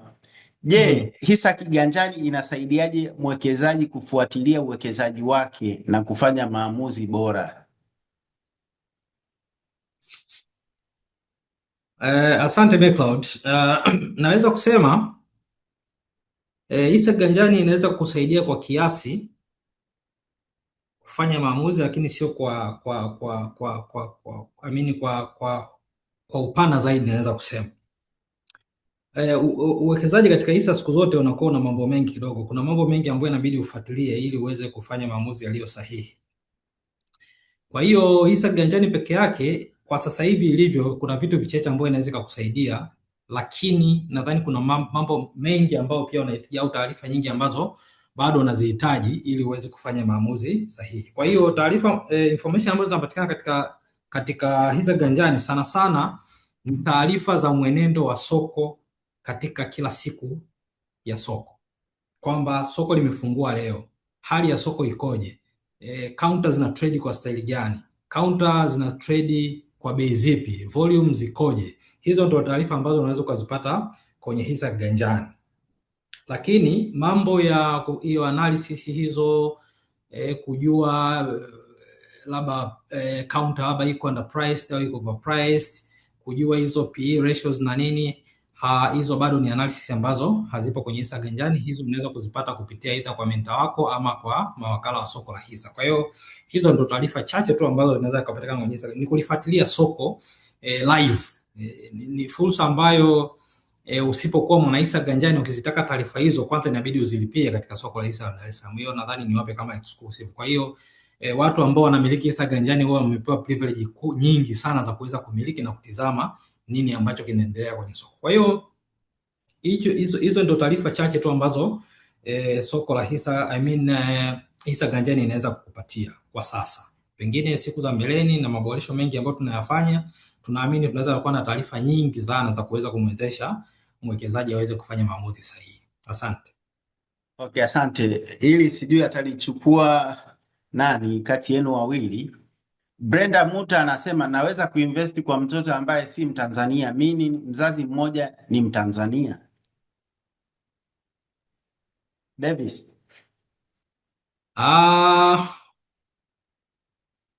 Hiyo McCloud, au nilijibu? Naomba ulijibu kwa sababu technically hatuna tatizo, lakini turudi kwenye taratibu za soko zinasemaje na taratibu za uwekezaji zinasemaje, nadhani tutasimama hapo. Okay, asante. Kwa sababu mzazi mmoja ni Mtanzania, atakuwa na NIDA namba yake, kwa hiyo anaweza akaingia kwenye mfumo akafungua minor account na akamwekezea mtoto wake. Kwa hiyo haina shida yoyote kwa mujibu wa sheria. Equity hisa ni mtu yoyote duniani anaruhusiwa kuwekeza, kwa hiyo hamna limitation, ila kwenye hati fungani za serikali ndio kuna limitation. Maana yake ni Watanzania, watu wa East Africa, then na SADC countries ndio wanaruhusiwa kuwekeza kwenye hati fungani za serikali, ila kwenye hisa, kwenye hati fungani za makampuni binafsi na taasisi binafsi, no restriction, unaweza ukawekeza. Sasa naomba ni rudi kwa Davis. Ni makosa gani ya kawaida ambayo wawekezaji wapya hufanya wanapoanza kutumia hisa kiganjani? Kama unaweza ukashare moja au mawili ambayo umekuwa unayaona. Asante Michael, na asante kwa swali zuri, na kwa bahati nzuri mimi na interact sana na wawekezaji wa hisa ganjani. Kwanza, makosa ambayo watu wanayofanya, moja ni kwanza nitazungumzia pale mtu ambao anaanza kuinteract na hisa ganjani. Wapo watu ambao kwanza anaweza kuwa ni mwekezaji wa zamani lakini akaja akafungua CDS nyingine, na akishafungua CDS nyingine anategemea kwamba uwekezaji wake ule ambao alikuwa amewekeza zamani pia atauona kwenye hisa kiganjani, kitu ambacho inakuwa sio sawa sawa. Kwa hiyo wengi pengine wanakuwa hawafuati vizuri yale maelekezo pale, namna gani ya kuanza kuwekeza. Hilo ni jambo nambari moja. Hapo ndazungumzia namna ambavyo mtu anaanza kuinteract na soko. Lakini vile vile wapo wawekezaji ambao kwanza wanaweza kuwa wanawekeza lakini vile vile hawafuatilii uwekezaji wao. Kwa mfano mtu anaweza kulipa, yani ameambiwa huko, pengine hana taarifa za kutosha au anazo za kutosha, lakini akija ata create order, ataweka, atalipia. Akishalipa yeye huwa anaamini kwamba tayari nimenunua hisa, kitu ambacho sio sawa sawa. Na unakuta hii yote inatokea kwa sababu unakuta wawekezaji wengine hawashirikishi mabroka wao, hawashirikishi mawakala, wala hawashirikishi pengine mamenta wao kujua kwamba anatakiwa kufanyaje na soko linafanyaje kazi. Kwa hiyo hilo ni kosa lingine ambalo watu wao wanalifanya. Kwa mtu akilipa anajua kwamba ameshanunua hisa, kitu ambacho sio sawa sawa. Ukilipa ni kwamba umeilipia ile order, lakini order haijaenda kuchakatwa. Kwa hiyo order itachakatwa baada ya wewe kulipa. Kwa hiyo wengi hawafuatilii uwekezaji wao, mwenendo wa uwekezaji wao.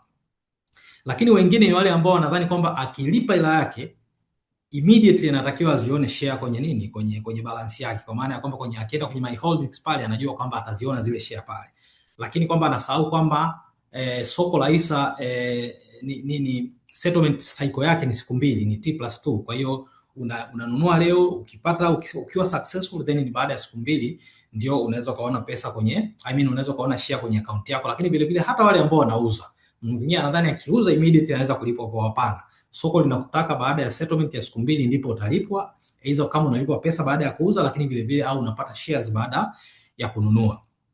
Lakini makosa mengine ambayo pia watu wanafanya ni kuitumia pengine sehemu ya kufungua kwa ajili ya minor. Hawafungulii minor, wanafungua hizo kampuni, CDS kwa ajili ya kampuni au ya rafiki yake. Kwa hiyo hayo ni makosa mengine ambayo watu wanaotumia hisa ganjani huwa wanayafanya. Lakini generally ni kutokufuatilia ule uwekezaji. Mtu anawekeza lakini hafuatilii, lakini anakuja baada ya zimeshapita siku nyingi ndio baadaye anakuja kulalamika, siku yangu imeexpire, hakuna kilichoendelea. Lakini ni kwa sababu yeye mwenyewe hakuweza kufuatilia au hakuweza kushirikisha broker katika ule uwekezaji wake.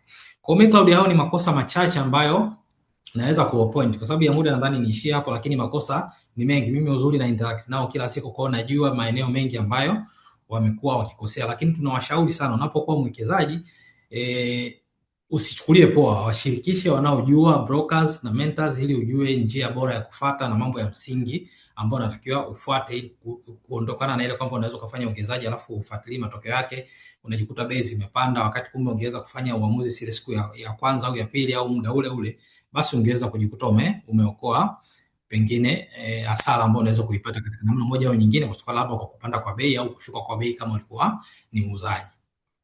Asante. Okay. Asante Davis. Okay, Angela anauliza, Angel anashindwa kujiunga na hisa kiganjani. Ili hapa ngoja nichukue tu. Angel, naomba uingie kwenye website ya DSE, pale kuna email ya kutuma hiyo request zako, details zako, ili tuangalie information zako. Pia unaweza ukaandika kupitia zile email zote. Kuna namba ya simu ya WhatsApp kama Davis unaweza ukaitaja. na Sawa, ni Mariano zero, anashindwa utaiandika kwenye kupata chat. OTP. Okay, fine. Kwa hiyo utatuma kwenye chat. Hata Mariano, naomba kwa sababu unashindwa kupata OTP, please tumia hiyo, utapata OTP. Kuna mwingine anauliza siwezi kuona anaitwa Mary Mushi, siwezi kuona portfolio value ya minor account. Nilinunua hisa tangu tarehe 29 April 2026. Kuna shida gani? Nadhani hii hapa atume pia details zake kwenye ile chat, kwenye ile namba ambayo utatuma Davis, ili uweze kumwangalizia direct. Naenda kwa Edmund, nina maswali mawili hapa. Nitaanza la kwanza, ukimaliza nitarudi la pili. Ni ushauri gani muhimu kwa mtu anayetaka kuanza safari ya uwekezaji kupitia DSE hisa kiganjani leo? Ushauri wowote unaweza ukampa mtu ambaye anataka kuanza leo? Okay, so mimi nachoweza kumshauri ni kwamba hisa kiganjani ni platform nzuri sana kuweza kuitumia kuweza kufanya uwekezaji, lakini ni muhimu sana kuielewa namna inavyofanya kazi ili ujue ni wapi uweze kwenda ili kuweza kufanya uwekezaji wako.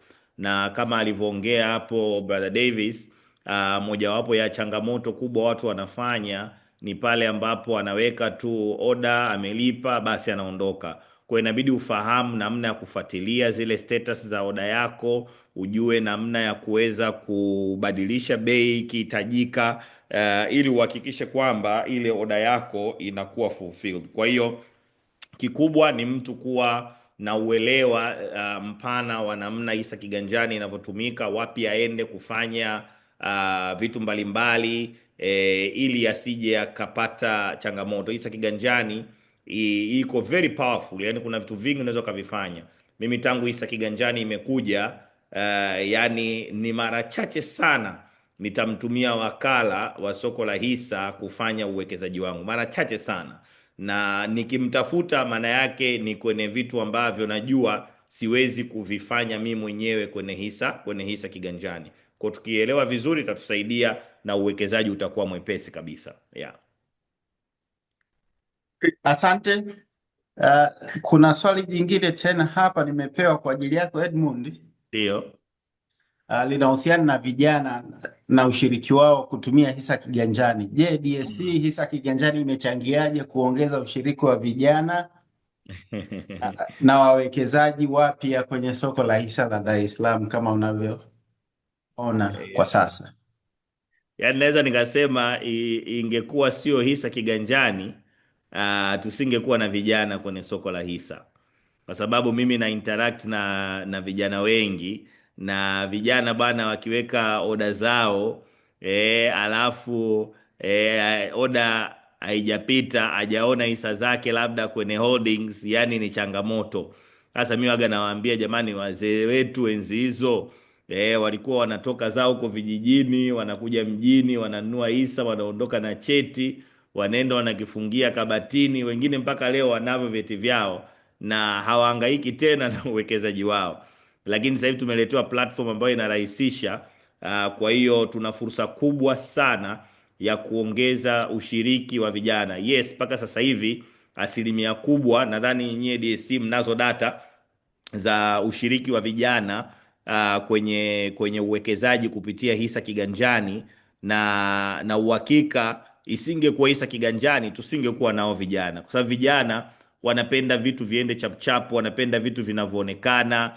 Yani ukimsubirisha kama aoni ni changamoto kwake. Kwa hiyo hisa kiganjani imekuwa ni mchango mkubwa sana, na hivi tunavyoendelea au DSE wanavyoendelea kuimprove, itaongeza sana ushiriki wa vijana kwenye uwekezaji. Kwa hiyo haina mjadala, ina mchango mkubwa sana, na bado ina nafasi kubwa sana ya kuongeza ushiriki wa vijana. Lakini sio vijana tu, hata watu wazima pia ni muhimu nao wakaanza kuelewa namna hisa kiganjani inavyoweza kutumika kwenye kuuza.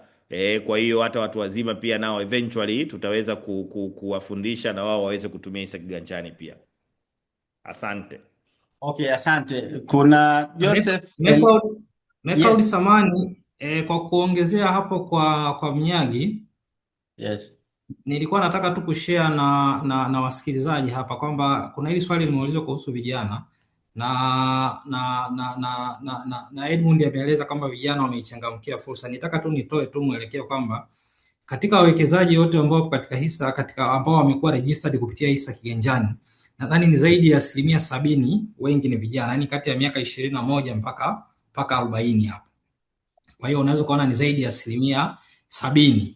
Kwa hiyo nilikuwa najaribu tu kusubstantiate pale kwenye namna ambavyo Edmund alielezea kwamba statistically pia inatuambia kwamba zaidi ya 70% ni vijana. Kwa hiyo vijana nadhani wanazidi kuichangamkia fursa na wakaribishane wengi wazidi kuwa wawekezaji. Asante.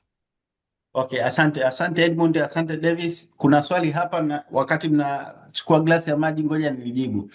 Joseph Eleza anauliza, je, upo uwezekano wa kuwekeza kwenye soko la hisa kama kikundi? Yes.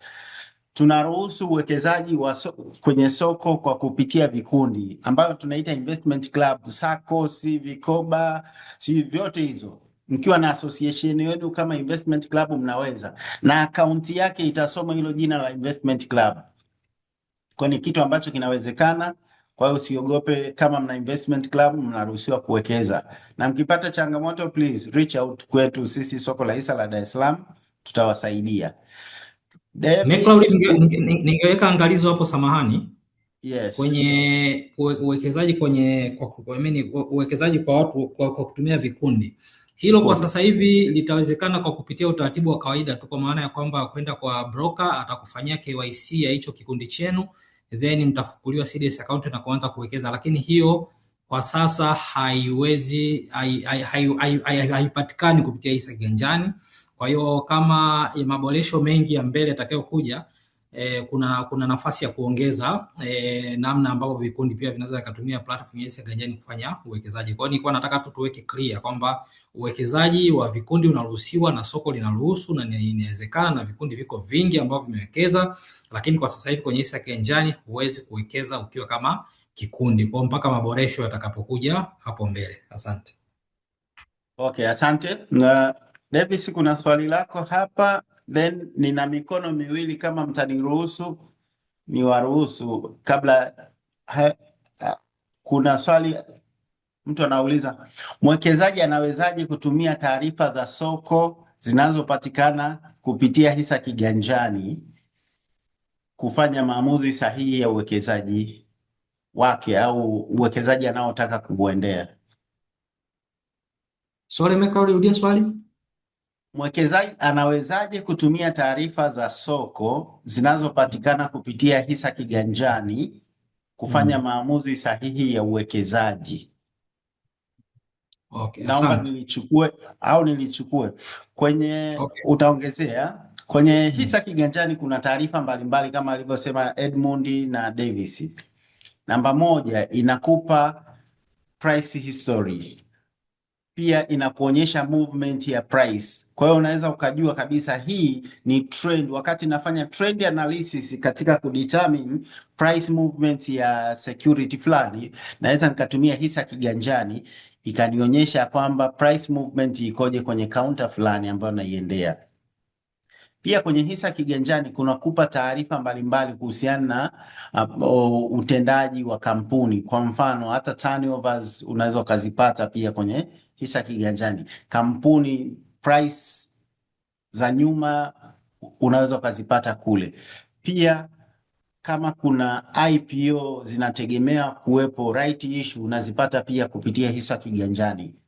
Kwa hiyo hizo taarifa hizo kwa watu wengine ambao hawajapita hisa kiganjani wanazilipia, ila ukitumia hisa kiganjani unazipata bure na unaweza ukafanya maamuzi ya uwekezaji wako au uwekeze kwenye kaunta ipi.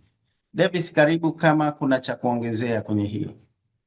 Asante Michael, nadhani umejibu vizuri sana na umezungumzia kitu kizuri ambacho mimi nadhani sikukiweka vizuri sana, kwamba hiyo price trend, kwa sababu moja ya jambo ambalo unaweza kukusaidia kufanya maamuzi ya kufanya manunuzi pia ni price trend, kwamba unaiangalia kwamba hizi grafu zake zimekaaje, kwamba unaona kwa mwaka mzima behavior yake imekuwaje hii stock. Kwa hiyo inaweza kukusaidia sana kufanya maamuzi. Kwa hiyo price history na grafu zake na trends na nini unaweza pia ukaziona kwenye hisa ganjani na ukajua kwamba okay, hii stock yangu nataka kuwekeza, kwamba hii ndio tabia yake, kwamba labda ikifika kipindi fulani huwa inapanda, ikifika kipindi fulani huwa inashuka. Kwa hiyo nadhani hicho McLeod umeweka vizuri, asante. Ni hilo tu. Okay, asante. Sasa nina swali moja kwa Edmund na swali moja kwa Davis, lakini kabla hivyo kuna waheshimiwa hapa walinyosha mkono kwa muda mrefu. Kama tunaweza tukawaruhusu waulize. Kuna Hassan Mtungulu na Yohana. Hassan, karibu. Davis, unaweza ku-unmute Hassan? Okay. Hassan Mtungulu. yeah. Asante. Karibu Mimi Hassan. swali langu, naam, asante. Mimi swali langu lilikuwa ni moja. Pale tukienda kule DSE kwenye hisa, mbona makampuni ya nje hatuyaoni? Na ukikuja huku labda watu wame kwenye profile za watu hawa nini, financial educator wanasema kuna kampuni za nje zipo DSE, alafu kwenye kule hapo hatuzioni. Okay, asante. Ngoja nianze na hilo. Kwa mfano kampuni ya KCB, unaweza ukanunua hisa za KCB ukiwa DSE. Ni issue tu ya awareness, lakini ni kitu ambacho naweza kwa KCB. Hizi nyingine kuna utaratibu ambao unatakiwa ufuate ili uweze kununua hisa za kampuni husika, kwa sababu kuna utaratibu wa kwamba lazima hizo hisa zitoke kwenye CSD, kwa mfano ya Kenya, zije kwenye CSD ya Tanzania ndio uweze ukanunua kupitia soko hili. Lakini unaweza kuwa na mawasiliano na broker wa hapa, akawasiliana na broker wa Kenya, akaweza kukununulia hizo hisa. Kwa hiyo McLeod, Yes. ya nadhani kwa hiyo hizo logistic ambazo umemweleza, nadhani anaweza akawa ameelewa ni kwa nini hizo kampuni ambazo ni cross listed hazipo kwenye hisa ganjani. Yes. Okay, asante Hassan, kama utakuwa na swali please reach out. Kuna Yohana. Sijui ameondoka Yohana.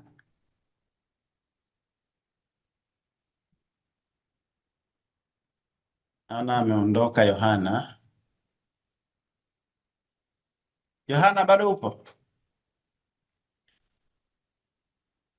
Naona muda umeenda, nina dakika 3. Maybe nitoe dakika 1.5 kwa Edmund aweze kumalizia na kuweza kunijibia swali hili. Je, DSE hisa kiganjani inawezaje kusaidia kupunguza gharama na muda wa kuanza uwekezaji kulinganisha na zamani? Uliongelea hili lakini wakati unamalizia naomba utachi na hilo pia. Asante, karibu. Okay. Sawa, asante sana. So basically kama nilivyoongea hapo awali, zamani ili mtu uweze kuwekeza ulikuwa unahitaji kufika physically labda kwenye ofisi ya wakala. Of course sio labda, ilibidi ufike kwenye ofisi ya wakala ili uweze kupata nafasi ya kuweza kuwekeza. Sasa fikiria mtu ambaye labda yuko mkoani, kwa sababu ofisi za mawakala wengi ziko hapa Dar es Salaam. Najua wapo mawakala wachache ambao labda wana ofisi nje ya Dar es Salaam, lakini ofisi nyingi ziko hapa Dar es Salaam. Kwa hiyo mtu ambaye yuko mkoani alikuwa anahitaji kutoka huko alipo afike kwa ofisi ya wakala. Hata kama uko hapa Dar es Salaam ulihitaji kutoka pale ulipo kwenda kwenye ofisi ya wakala ili uweze kupata fursa ya kununua. Lakini sasa hivi na hisa kiganjani, yani unawekeza popote pale ulipo. Kwa hiyo ndo maana inaitwa hisa kiganjani, yani kwenye kiganja chako unaweza kufanya vitu vyote ambavyo zamani mtu alikuwa anahitaji kwenda kwa wakala. Kwa ukifikiria gharama, mfano mtu atoke Mwanza anakuja Dar es Salaam ili kununua hisa, kama amekuja kwa basi labda amelipa nauli shilingi 60,000 kuja na kurudi 120,000, malazi, usafiri wa hapa na pale. Unaweza kukuta katumia 200,000 mpaka 300,000 kwa ajili tu ya kuja Dar es Salaam ili kufanya manunuzi ya hisa. Kwa hiyo of course unataka hayo manunuzi pia yawe makubwa. Lakini hata kama hayo manunuzi ni makubwa, kuna 300,000 hiyo ambayo hisa kiganjani inamsaidia kuokoa. Kwa hiyo anaiweka kwenye uwekezaji wake. Fikiria kama huyu mtu angekuwa anahitaji kuwekeza mara kwa mara. Ndio maana ukiangalia wazee wengi wa zamani walinunua hisa na wakazi hold mpaka sasa wanazo, hawajaziuza. Kwa sababu tu process ya kuuza ilikuwa kidogo ni changamoto, process ya kununua ilikuwa ni changamoto, kwa hata kuongeza kwao ilikuwa kidogo ni changamoto. Lakini sasa hivi tuna nafasi ya kununua hata kila siku. Kuna saa zingine mimi nanunua multiple times in a day. Yani umenunua asubuhi umepata hela, mchana umenunua umepata hela, jioni umenunua umepata hela, usiku umenunua. Yes, trade haitatokea, lakini at least umeweka ile order. Kesho trade ikitokea, basi manunuzi yatakuwa yamekamilika. Kwa hiyo hisa kiganjani nadhani ni mojawapo ya fursa, au zimeleta fursa kwa watu kuweza kuwekeza kwa gharama nafuu, na ile gharama tulioiokoa ina uwezo wa kwenda kwenye uwekezaji na ikakua. Kwa hiyo ukiangalia the compound effect yake, kiukweli ni fedha nyingi sana zinakuwa zimeokolewa, na kwa sababu zinaenda kuzalishwa zaidi na zaidi, ni hela nyingi sana ambazo mtu ungeweza kuzipoteza kama tusingekuwa na hisa kiganjani. Na kwa kuhitimisha, mimi ni wasii tu tuendelee kujifunza, twende kwenye events mbalimbali, mafunzo mbalimbali, tujifunze ili sisi wenyewe tuwe na uelewa wa kutosha juu ya soko, juu ya uwekezaji, ili tuweze kufanya maamuzi sahihi. Mimi nawaambia watu kwamba maamuzi, yani wewe ndo unahitaji kufanya maamuzi yako binafsi. Kipindi mimi nawekeza kwenye bonds, nilikuwa simuachi wakala anipe mimi bei ya kuwekeza.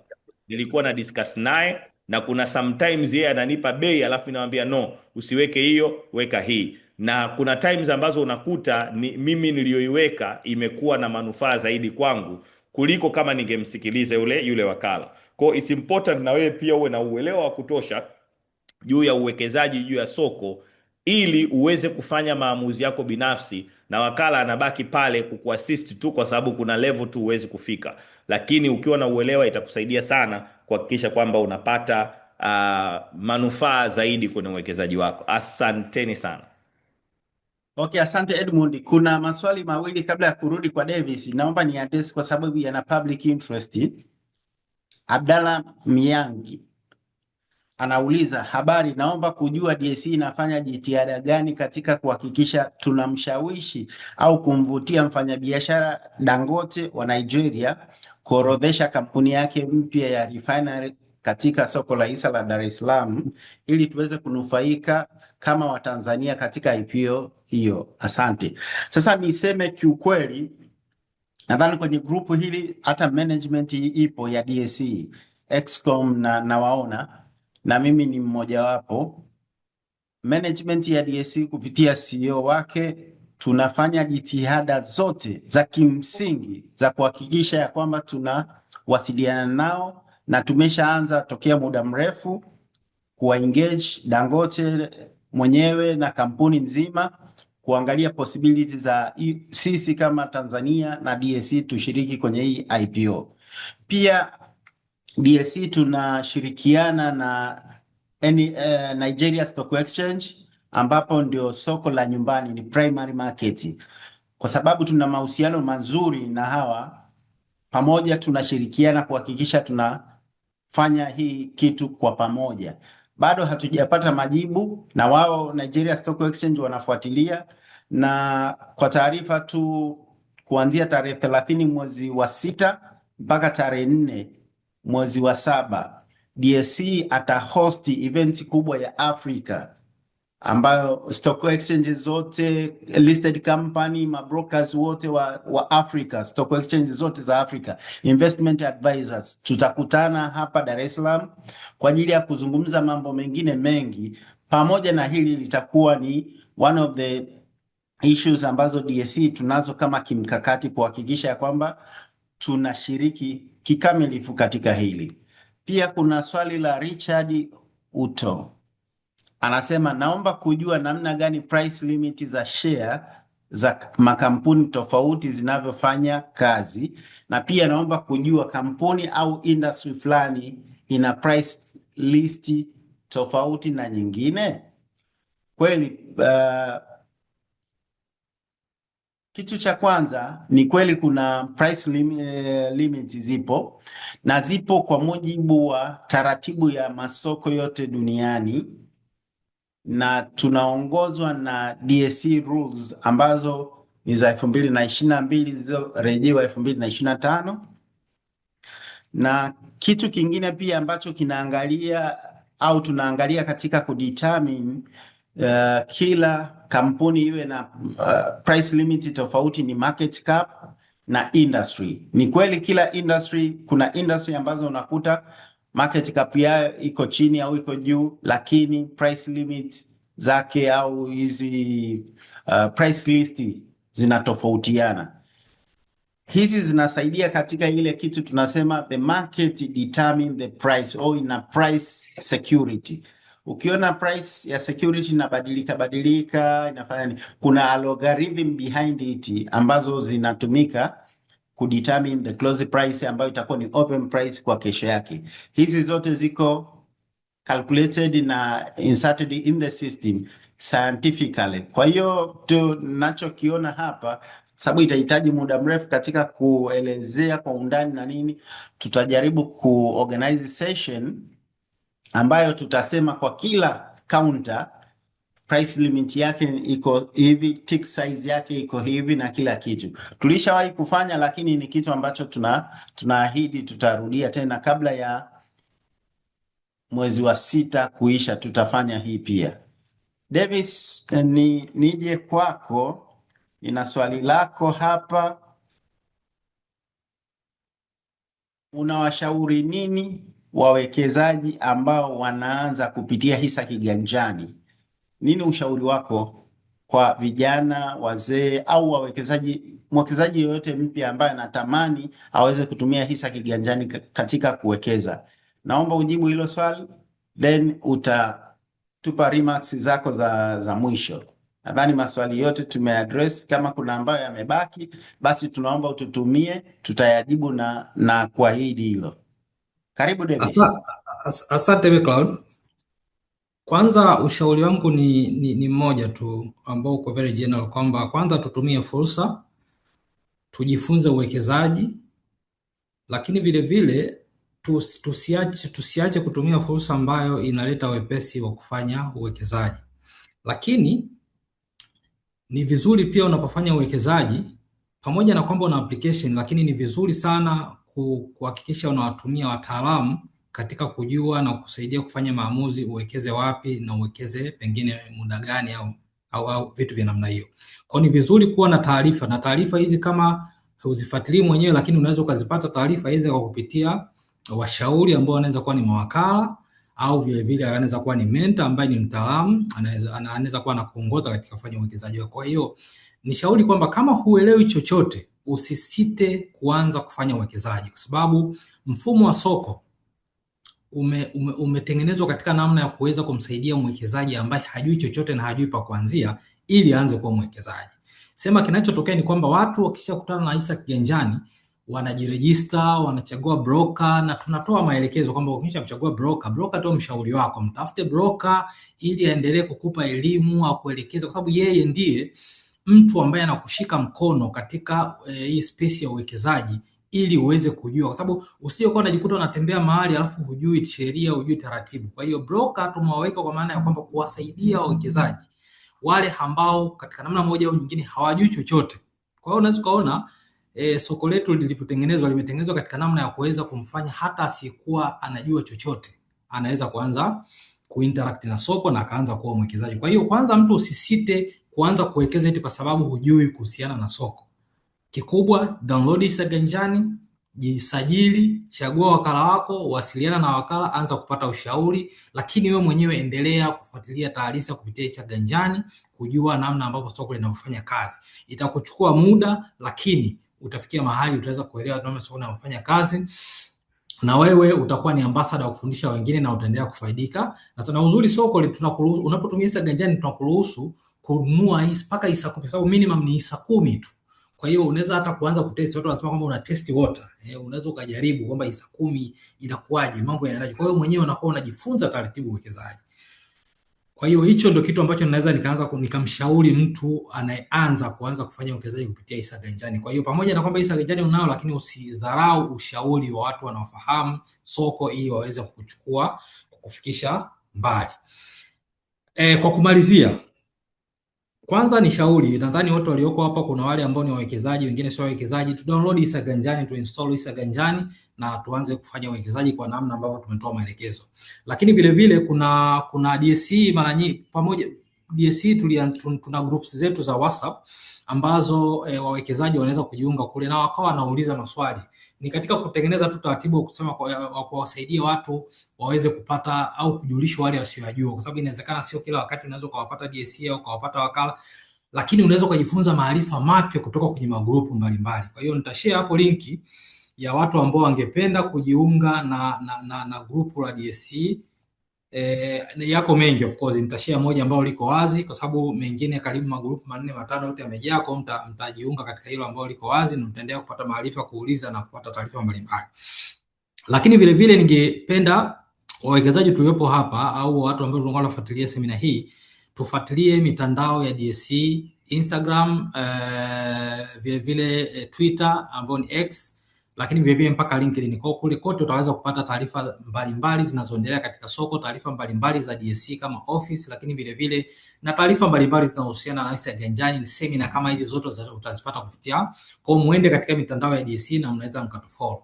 Lakini vile vile hata Mnyagi mnaweza mkamfollow, yeye hajasema, lakini mnaweza mkafollow account yake na mkaendelea kujifunza maarifa mengi. Kwa DSE tuna account zetu Instagram, X ambayo ni Twitter pamoja na LinkedIn. Lakini vile vile la mwisho kabisa ambao ningependa ni share kwa wale wawekezaji ambao ni waamini wafuatiliaji ambao ni wapya na wale wa zamani, ni kwamba muda sio mrefu sana DSE tumeendelea kufanya maboresho makubwa kwenye hisa ganjani.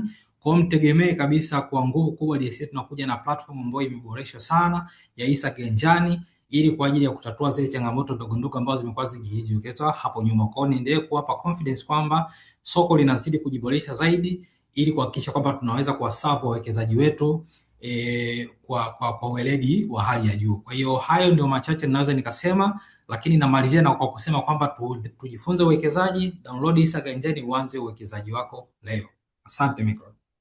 Asante. Kabla sijamaliza, naona kuna excom wawili wa DSE, Sara Mrema, Chief Market Operations Officer, kama una la kusema.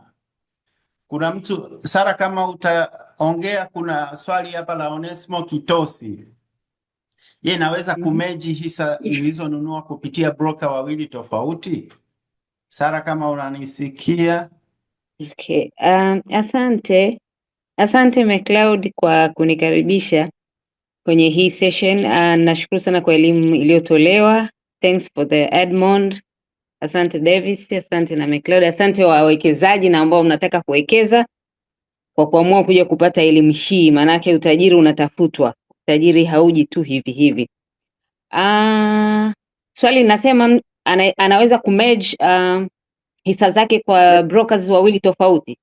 Yes, alizozinunua kwa kupitia brokers wawili tofauti. Yes, anaweza kumerge, lakini inabidi amerge kwa broker mmoja sasa. Kwa sababu kama umenunua hisa kwa broker A, ukanunua hisa nyingi hizo labda kwa broker B, unataka sasa labda portfolio yako wewe unaiona moja, yani umeshaamua sasa nataka niende na broker A tu. Inabidi zile zilizoko B zihamishwe zije A ili ziwe pamoja. Kwa hiyo ni kitu ambacho kinawezekana na hii inafanywa na CSDR, kampuni tanzu ya DSE. Okay, asante. Kama una lolote la kuongezea, kwa sababu hata ukusema wewe Sara ni nani hapa DSE. Okay, mimi ni Sara, ninasimamia miamala yote ya sokoni. Kwa Kiswahili, kwa Kiingereza ni Chief Market Operations Officer. Issue zozote zinazohusu trading ndio ziko kwenye dhamana ya hii department na mimi ndio mwangalizi. Kwa hiyo unaponunua hisa, unapouza, zikimatch, mimi ndo naangalia kule sokoni kwamba zimefanyaje. Pia nilifurahi kuna swali la cap limit, na nashukuru McCloud kwa kusema kwamba tutakuwa na session nyingine ili tuweze kuwaelewesha wawekezaji ni jinsi gani hizi cap limit zinafanya kazi, ili waweze kuelewa na waweze kupata fursa ya kutumia pale ambapo cap limit zinaongezwa, na ni jinsi gani ambavyo wanaweza pia kufaidika kwa wakati huo, kwa sababu nadhani ni wengi hawaelewi cap limit inafanyaje kazi na tick size inafanyaje kazi katika soko. Tunapata wawekezaji wapya kila siku na elimu lazima itolewe kila siku, na mimi nina urge kwamba tunaposema kuna elimu ya uwekezaji kwa umma, waje ili tuweze kupata Watanzania wengi waweze kuingia katika uwekezaji na kupata elimu hii. Tunaenda miaka 30 ya DSE tangia ianzishwe, lakini bado tunatamani tupate watu wengi zaidi wanaoelewa habari za masoko ya mitaji. Asante. Okay, asante. Hassan, nimeona Hassan alikuwa amenyosha mkono. Sijui alikosea au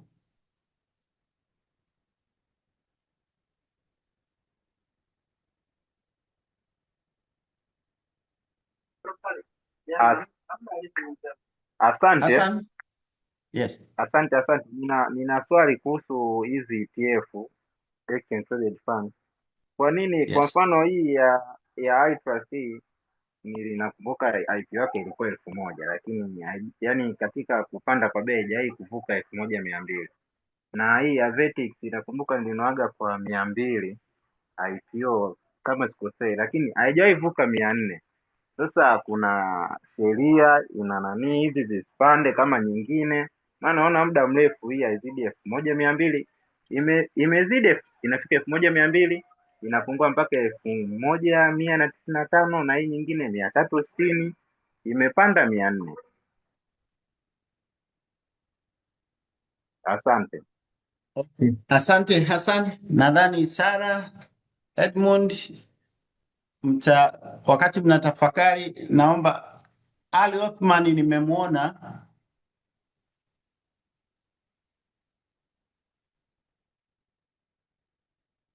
Othman.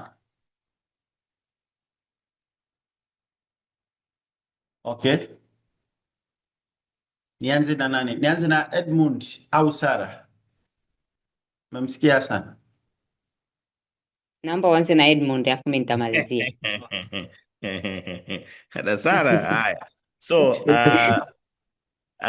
okay, so ETF ukisoma vizuri utapata kufahamu kwamba kwenye ETF kwanza ina track wastani wa thamani ya hisa ambazo zipo ndani ya ile ETF. Mfano Vertex ETF ina makampuni 5: DSE, Afriprice, Nicol, NMB na CRDB. Kwa hiyo thamani ya ETF itakuwa wastani wa thamani ya haya makampuni 5. Kwa hiyo ukiangalia record au ukiangalia trend ya bei ya haya makampuni utaona pia yamekuwa yako around hapo, hayajapanda sana. Yes, kuna wakati yalipanda lakini baadaye yakadrop na imekuwa stable fulani hivi kutoka Februari katikati.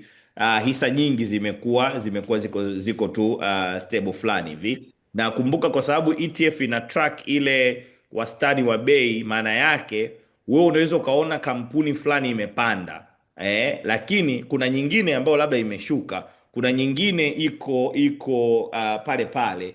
Kwa hiyo ETF yenyewe itakupa wastani wa zile bei. Hicho cha kwanza. Cha pili, kwenye ETF kuna sijui niite sheria, watanirekebisha watu wa DSC, lakini ETF, bei ya ETF haitakiwi kuzidi 5% ya thamani ya ile ETF. Kwa hiyo bei iko controlled, ikae around hapo, kwamba isije ikawa ETF ikapanda sana bei kama hisa wakati yenyewe tayari ina track bei ya hisa. Lakini on top of that, kwenye ETF kuna mtu anaitwa authorized participant. Yule authorized participant kazi yake ni kuleta supply pale kunapokuwa na demand kubwa, na kuleta demand pale kunapokuwa na supply kubwa. Kwa hiyo kwa sababu hiyo anafanya bei iwe stable, na anafanya hivyo ili kujaribu kuibakisha bei ya ETF around ile 5% from thamani ya ETF. Kwa hiyo ndio maana ni ngumu, so ni ngumu, lakini ndio maana unaona bei ya ETF haijapanda sana, kwa sababu ya average, kwa sababu ya ile rule ya 5%, kwa sababu ya authorized participant. Kwa hiyo ukiwekeza kwenye ETF huo umejiandaa kwa ajili ya muda mrefu, na wawekezaji inabidi tufahamu hilo. Nikiwekeza kwenye soko la hisa nahitaji kuwekeza kwa muda mrefu. Ndani ya muda mrefu hizi hisa zitapanda na utakuta na ETF nayo thamani yake imepanda. Kwa naweza nikajibu hivyo. Asante Edmund. Sara, kwa kifupi kama una cha kuongezea? Asante McCloud. Edmund ameongea vizuri sana, na alisema kuna sehemu alisema kwamba DAC tunaweza tukaconfirm ni sawa kabisa.